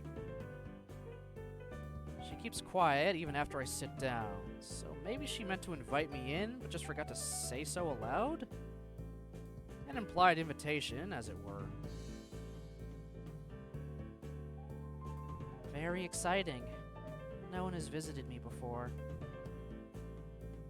The breaking of the silence draws my attention from the room to its inhabitant, who currently seems to be in the middle of a very profound thought process. Actually, that's not true. About visiting. But Emmy doesn't count, even if she visits. She always pampers me too much. I think she's having too much fun. I think I've forgotten how to put a bra on by myself. She looks groggily down at her chest. Which is probably why I don't have one on, now that I think about it. I haven't failed to notice that Rin doesn't have her shirt buttoned up either. I try to keep my eyes strictly locked on hers. Oh, so... Good luck, buddy. This is the closest you're been with a girl this entire time. You're still a teenager with raging hormones. Good fucking luck. As much as you don't want to, it's gonna happen, man. Just don't be a complete weirdo about it. It's rather evident that she's not a very body-conscious person. My own body, however, is quite conscious of hers right now. She came to wake me up at 7:30 today. Can you imagine that? She pauses for a while and glances up at my dumbfounded face. On second thought, you probably can. It's not like that reverse rainbow fish I tried to imagine earlier. That was hard. Well, yes, that seems like a pretty normal time to wake up if you want to go to class in the morning. I'm trying to sound as reasonable as possible to counteract Rin's unreasonable annoyance. Told her to sod off. She gave me these meds and told me to take them. I follow her eyes to the night table and then to the pill bottle sitting on top of it. I pick it up and turn it around to look at the label so I can see what kind of medication Emmy brought. Active ingredient... codeine? You took all of these. No. Yes. I've been eating some since there's so many of them. Seem to make this thing not so bad. Oh my god. She's high.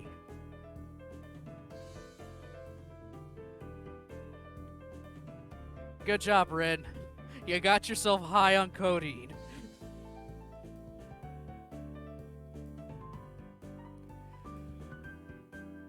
Oh, good fucking Christ.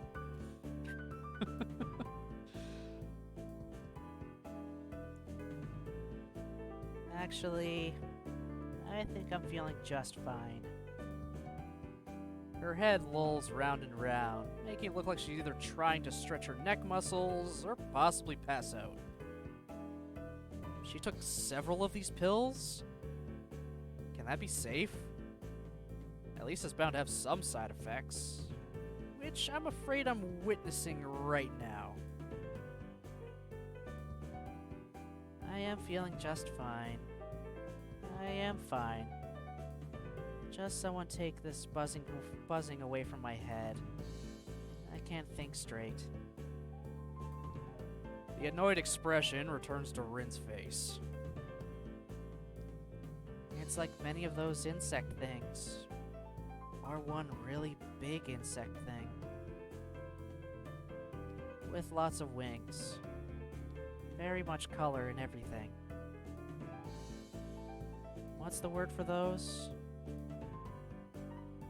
Oh, never mind. I remembered. It's butterflies. She smiles slightly at her last observation. A small pause in her monologue is not long enough for me to dare say something that could potentially, but not likely, salvage this discussion. I love butterflies. They are the best animal. They're an insect. They're not an animal. They are an insect. There's a difference.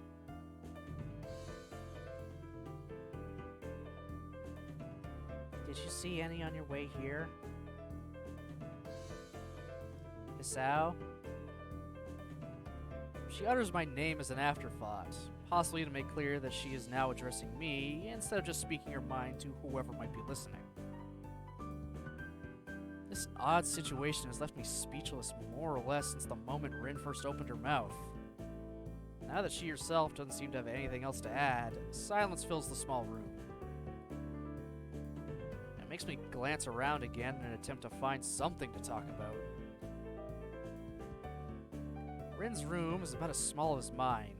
The big window, which takes up most of the wall furthest from the door, opens to the east, just like mine. It looks very normal, which strikes me as strange. I expected something more... different. About a dozen paintings, most of them in Ring's signature abstract style, and a few art posters taking up almost all the available wall space. And that's about the only real difference between her room and mine. The room is not exactly aesthetic, but it doesn't look like what I'd expect from a girl's room either. Stop.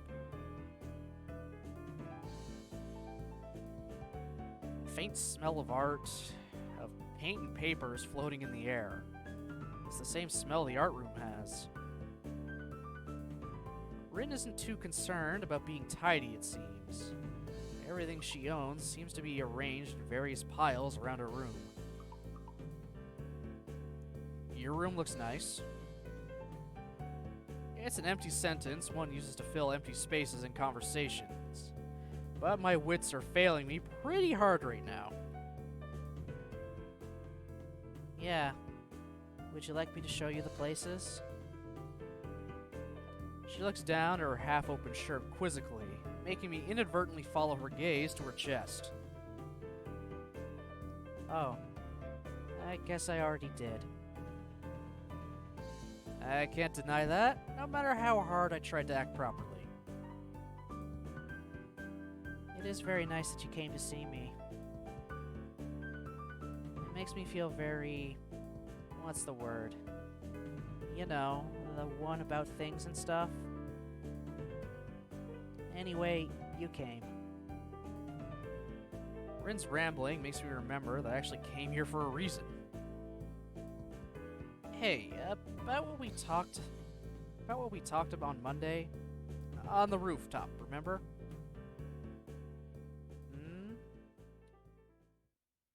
Rin doesn't seem to be exactly attentive right now, not that she ever is. I plow ahead to get it off my chest anyway. I just wanted to tell you that I'm gonna be better from now on, I guess. I hate being pathetic, so I decided I'm not going to be anymore. I guess that's all. Okay. Isn't that good?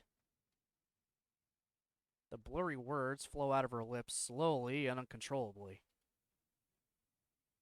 I'm happy for you, I think. That's what I think. You shouldn't look so sad all the time.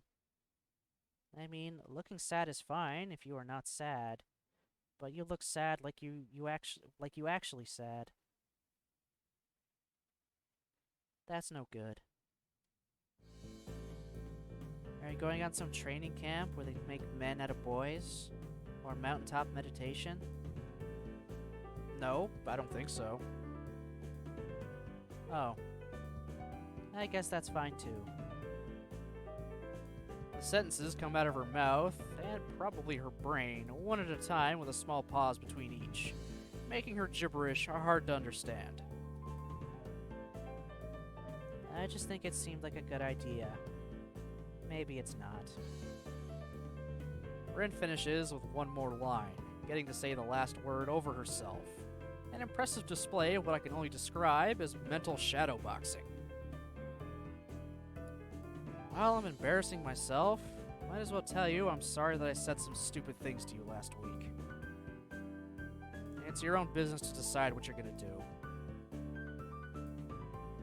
She seems to not register my words first, but then understanding lights in her eyes, and she waves her head around in a way that could be interpreted as anything. It's okay. I probably said stupid things too. It's just sometimes a bit hard to keep my thoughts the way I like them. They're not very straight, at least most of the time. Not that I want to have them straight. I just wish they were at least in some shape. Round is fine too, but I need more definition. My thoughts are very messy. Messy. She repeats the word melancholically, then flops laying down on her bed and nuzzles her head against her pillow, shutting her eyes.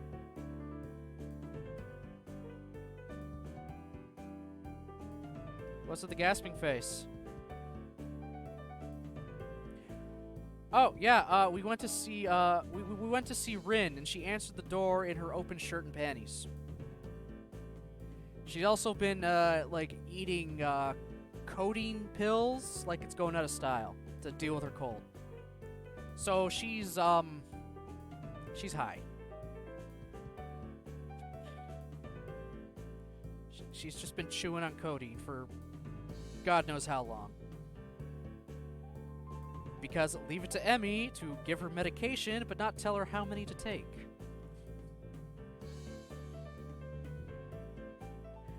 I mean, this did happen in Emmy's route, but we only heard about Emmy dropping medication off, and then us saying, may want to check on her. Leave it to, because if I feel like Rin would just eat the whole bottle. That's what's happening here. She's like had the whole fucking bottle.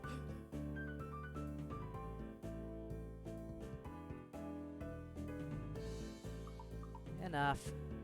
Tired. You should go. I'm gonna sleep again.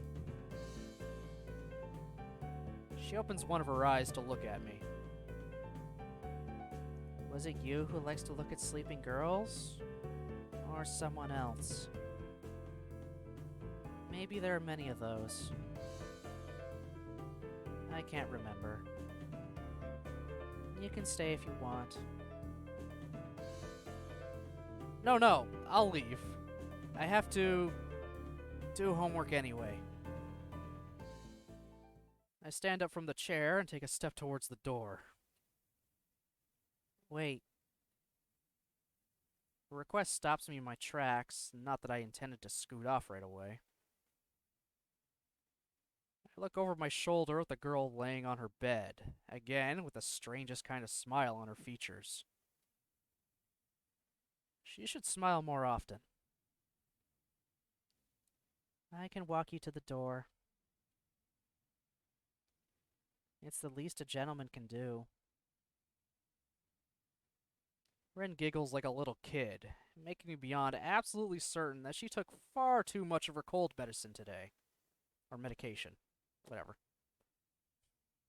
I've always wanted to say that. Slowly and with difficulty, Rin first rises into a sitting position again. Then she stands up with even more difficulty and more slowly still. As if guided by some masculine automation, her eyes instantly lower to the curve of her thighs and the striped panties, at which point my manners force me to lift my gaze back to Rin's eye level. Oh my god, man. You were trying so hard. It's getting almost too hard to do that. Rin is standing, although barely. It looks like she has trouble keeping her usually decent balance. Again, probably a side effect from the medicine. She takes an unsteady step towards me, then another smaller one as she notices that it's not a good idea to try to take big steps. I feel my muscles tense as I prepare to catch Rin as she falls down. Oh.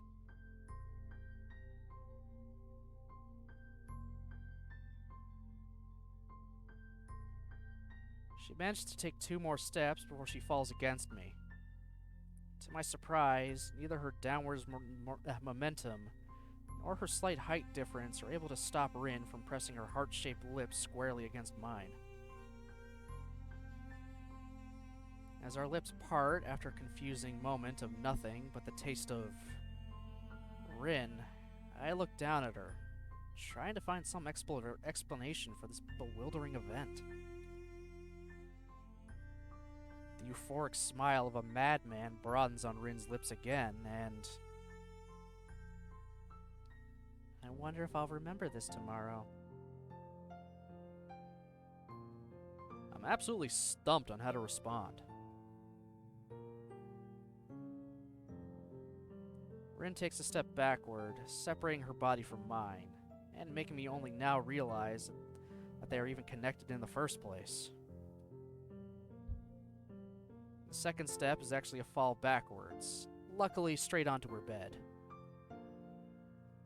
The soft thud of Rin's thin body makes against the mattress breaks the silence.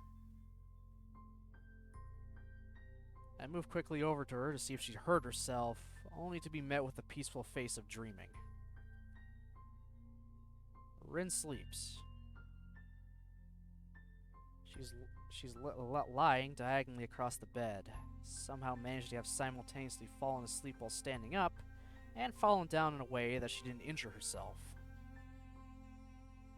Fool's luck.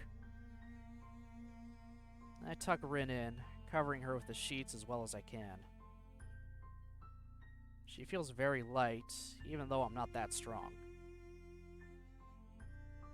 I stand up to look at her, the oval-shaped face, the dark eyelashes shut against the feverish cheeks, the slender body covered with the pale sheets. Rin sleeps. Conflict. No.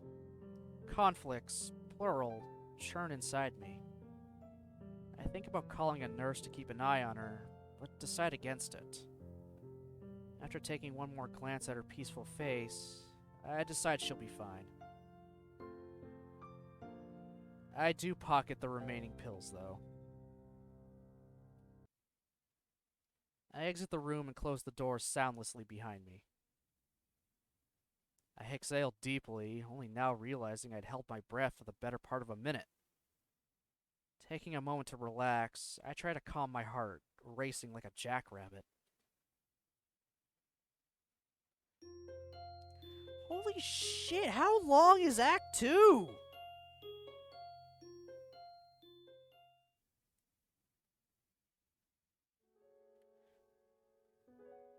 Okay, current. I'm gonna look up how many more scenes are left in this one. In Act 2. This feels like it's taken forever. Okay, Act 2. Oh. Okay. This is in fact the last scene of this route.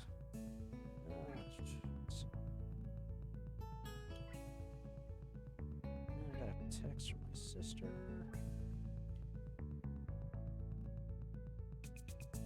Okay, she put chicken in the oven. She wants me to check.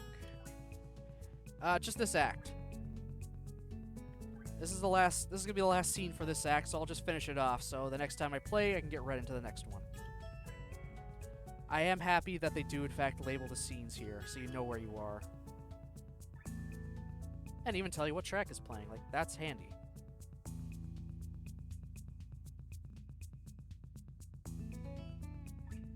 I had trouble getting to sleep that night, so the next morning finds me exceptionally groggy. I briefly consider skipping class, but remind myself I was supposed to be a stronger person now. I get up like a good boy and put on my uniform, then make my way to the main school building without eating breakfast. Don't skip breakfast. I sit in my seat in classroom 3-3, waving a greeting to Misha and Shizune like I do every morning, and let the day wash over me. The afternoon classes are always longer than those in the morning. This is true regardless of whether I count it by the minute or the number of doodles drawn in my notebooks. Today, I'm especially distracted, as I keep thinking about Rin. Did I manage to properly tell her that I want to get better? Does she understand a word of what I was saying? I think about the kiss we shared and what it means. She was so out of her mind, maybe it means nothing. But we've been getting closer lately. What does that mean? I think about Rin more and more nowadays. I wonder if she thinks about me. The ringing of bells makes me flinch, and then realize I haven't been paying attention during the latter half of the class at all. I look at the assortment of sketches traveling up and down the margins of my notebook, the only thing I got done in the last hour. Feeling vaguely disappointed in myself, I pack up and get to the hallway. Rin is standing right outside the door, her presence stopping me in my tracks as soon as I spot her. Her posture is relaxed, as always, but I suddenly feel like I just ate a crowbar. What?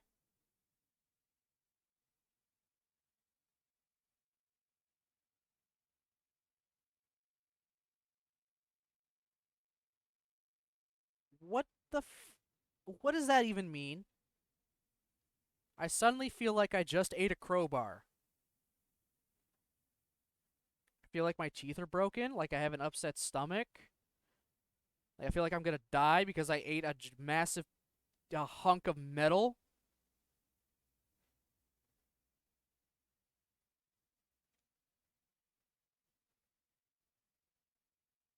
Kind of.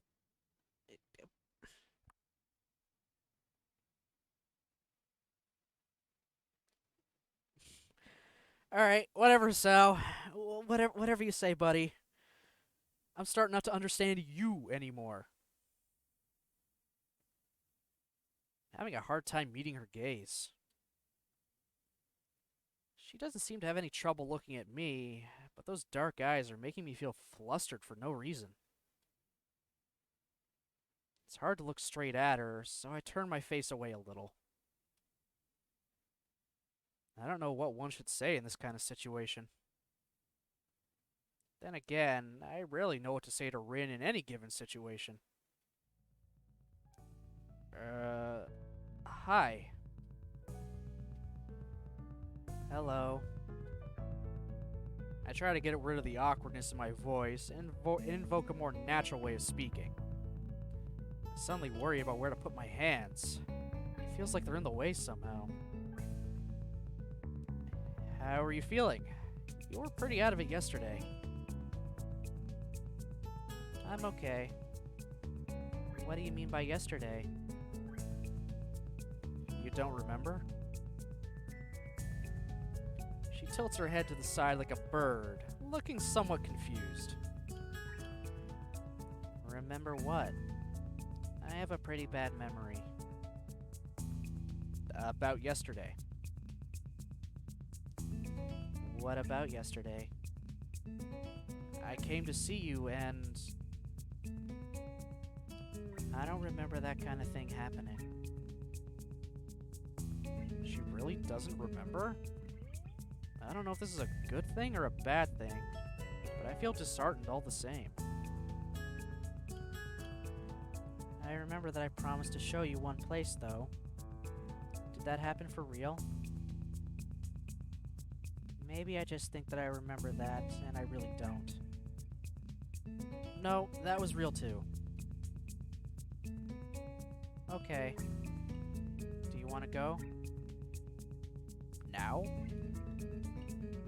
Yeah. Well, sure. Why not? Is it far? It's not. Together, we walk downstairs and then outside. The usual summer day, whirring cicadas and all, greet us. It's immensely hot, and without the air conditioning the classrooms offer, I start sweating immediately. We start along the tree-lined path that leads towards the dorms. The cherry trees offer shade, with the sunlight blinking through the holes in the canopy. The light creates a chaotic pattern of shadows, dappled with bright places where the beams hit the pavement. Ren's eyes are wandering in every direction but mine. I get the feeling that it's intentional. She leads me to the back gate once again, taking us through it and into the forest beyond. As before, the dropping temperature and the drastically reduced levels of light make it feel like the forest is swallowing us in its cavernous belly. Cavernous. Don't see cavernous very often. We head uphill along the same path as last time, snaking around trees and boulders, over roots and rocks, past wild undergrowth. Birds sing somewhere in the woods, soulless for the humming background noise of the treetops. We go past the small clearing with a big maple tree that is now called the Worry Tree. The climb steepens, then becomes easier again. I have to stop a few times to catch my breath, then hurry after Rin, who doesn't stop to wait for me. Soon, I'm out of breath again. Suddenly, the trees end, and we emerge from the forest. The boundary of the woods is sharp and abrupt, as though a line had been drawn to mark it. The hill continues to climb up a little further ahead, but from here to the top, it's a rocky meadow, patches of grass and small bushes that look like they're growing straight from the rock. We soon reach the highest point, with the forest behind us and the view to every direction opening in front of our eyes. The city lies far below and away, lazily reveling in the quiet afternoon mood. You can see pretty far from here, And the visage is beautiful. Our vista is beautiful. What did I get visage? I wonder how high up we are. I breathe the fresh air and feel my heart rate slowly go back down. I think I might have overdone it a bit. A higher pulse is dangerous for me. I'm feeling fine right now, though. The wind picks up, ruffling my hair and causing the trees below us to sway. It makes the grass undulate in waves as the breeze sweeps across the hilltop. Sun shines from the open sky upon us, a few clouds passing by to shadow it. What was painful heat before is now gentle warmth. I take a good look around. The hilltop is pretty in a way nature often is, unplanned harmony found in the natural arrangement of things. The most striking feature is the abundance of small yellow flowers. They're literally everywhere in this meadow. I can't help commenting on it. Wow, a lot of flowers. Yeah. Do you know this kind? They will fly away. Yeah, dandelions. There are not many of them at school because they cut the grass so often.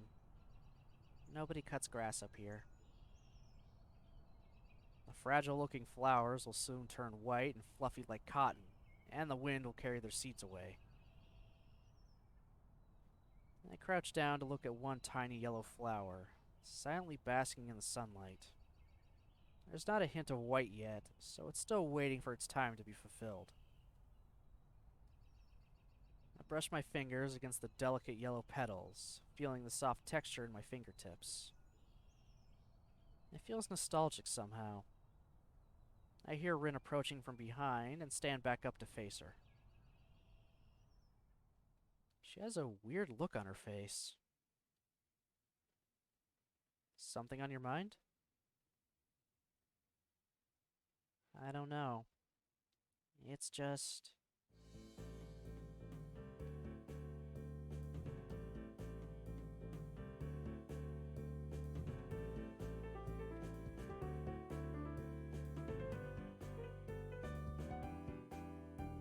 Is it gonna stop?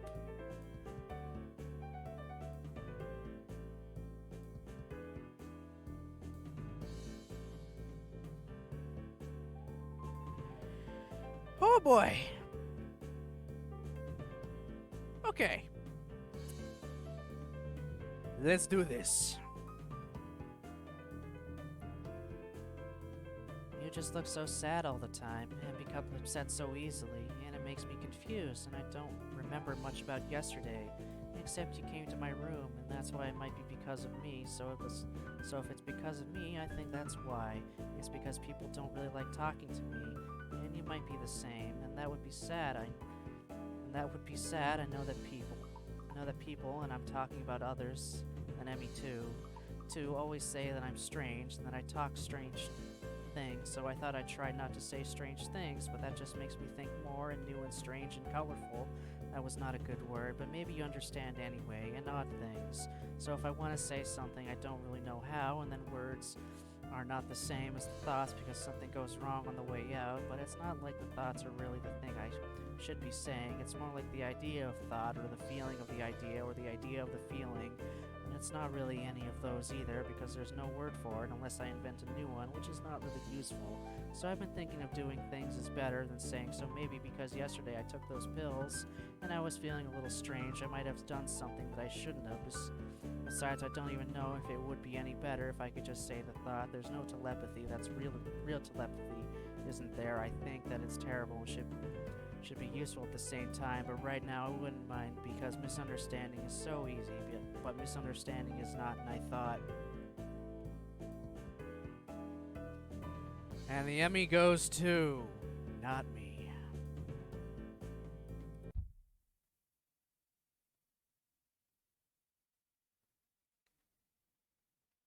That was the biggest run-on sentence I have ever seen.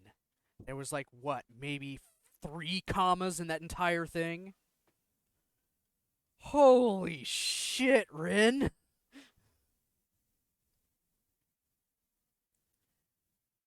I grasp her shoulder and squeeze hard to make her stop. I don't have the capacity to take all of that in at once.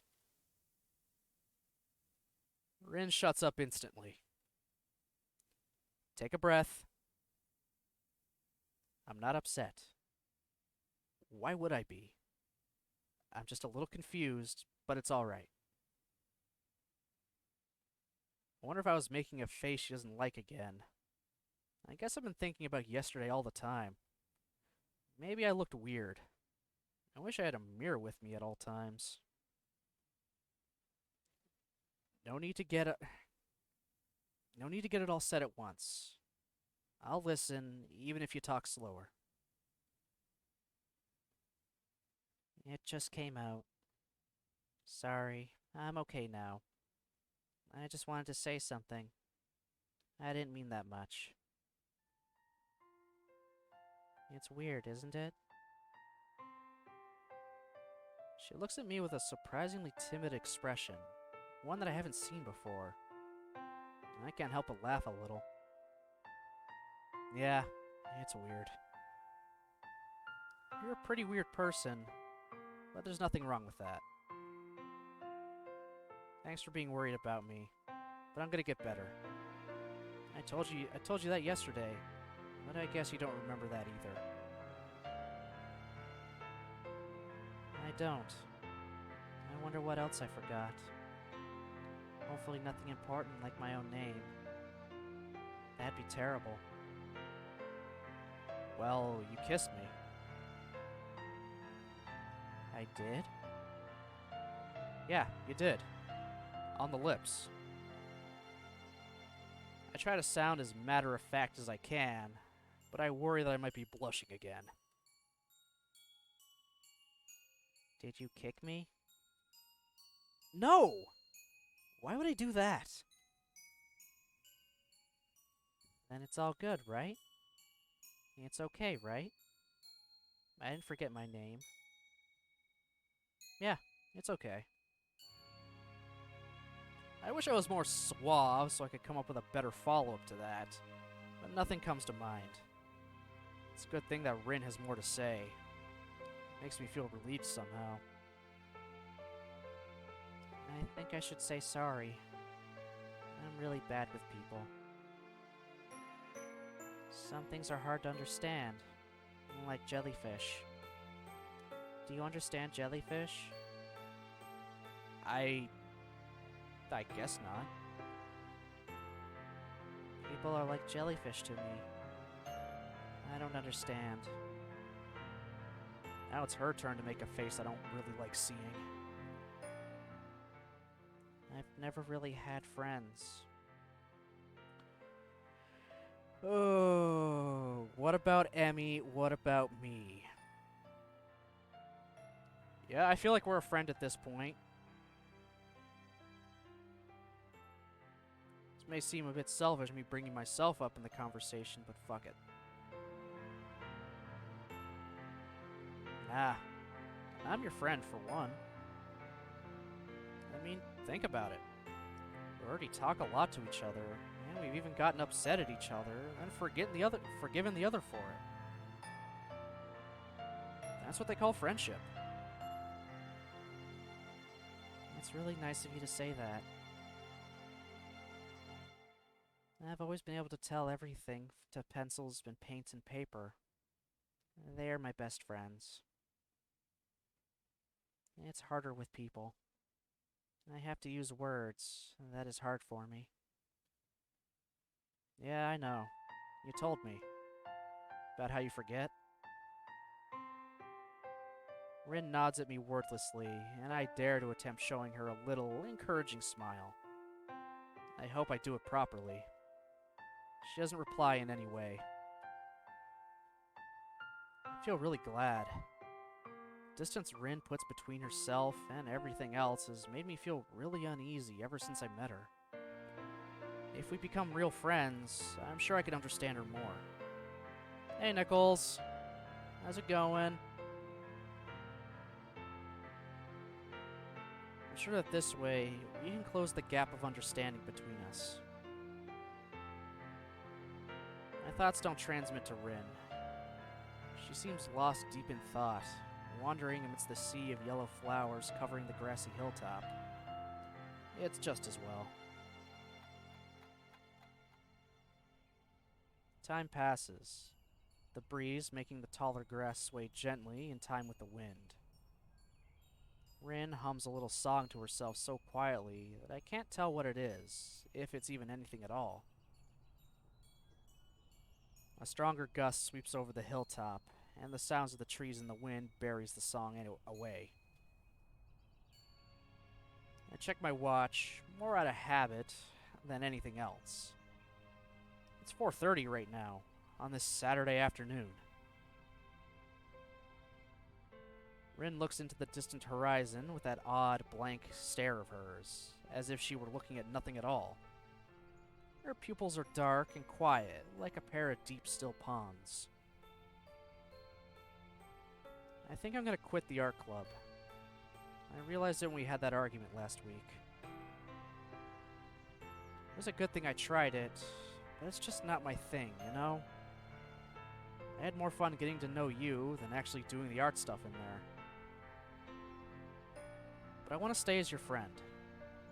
Would that be alright? Sure. It was getting pretty creepy anyway with you staring at me all the time.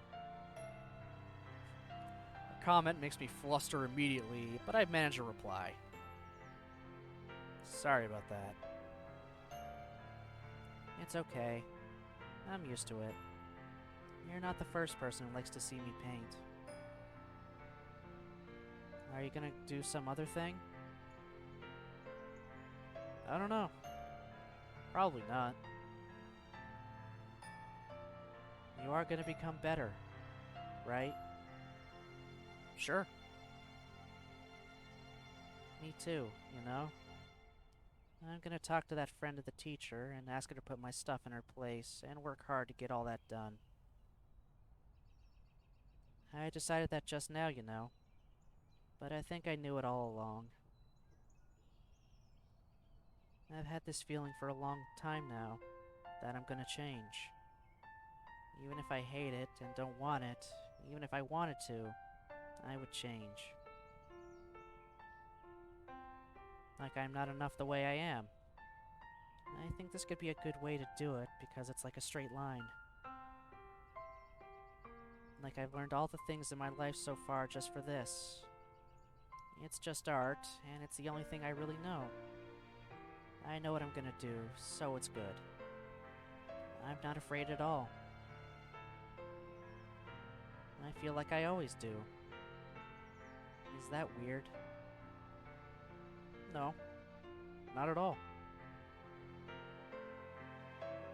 I close my eyes and give in to the irresistible sensation that has been growing inside me all week long. I float up toward the surface of my own life. The pressure of being underwater slowly diminishes. The weightless sensation becomes stronger. I break the surface of the water, lifting my head into the sunlight and inhale deeply, breathing in fresh air as if for the first time in a long, long while. My lungs fill with oxygen, and I open my eyes to see Rin's peaceful, determined face. We walk down the slope carefully and slowly to avoid falling down. Rin in the lead and me a few steps behind. Rin surely can't do this. Even if she can't, she's gonna pull through. I'm sure I can keep my head above water too, from now on. The sun sets behind our backs, setting the world ablaze in its orange glow.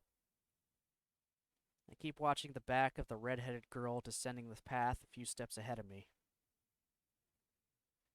If it's only this much, the distance between us is definitely within my reach.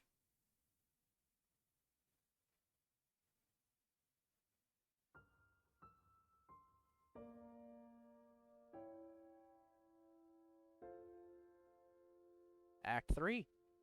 distance.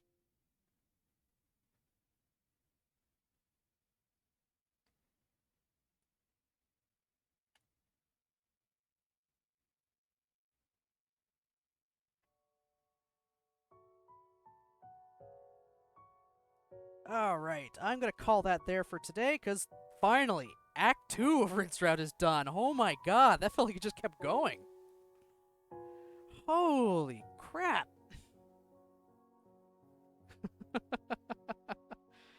But, that was something. Oh boy.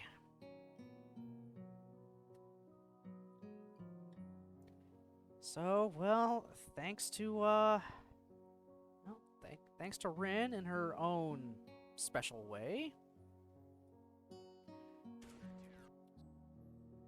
We're, gonna try to be better and not be as much of a, you know, sourpuss. Always down and sad and, hating ourselves and whatnot.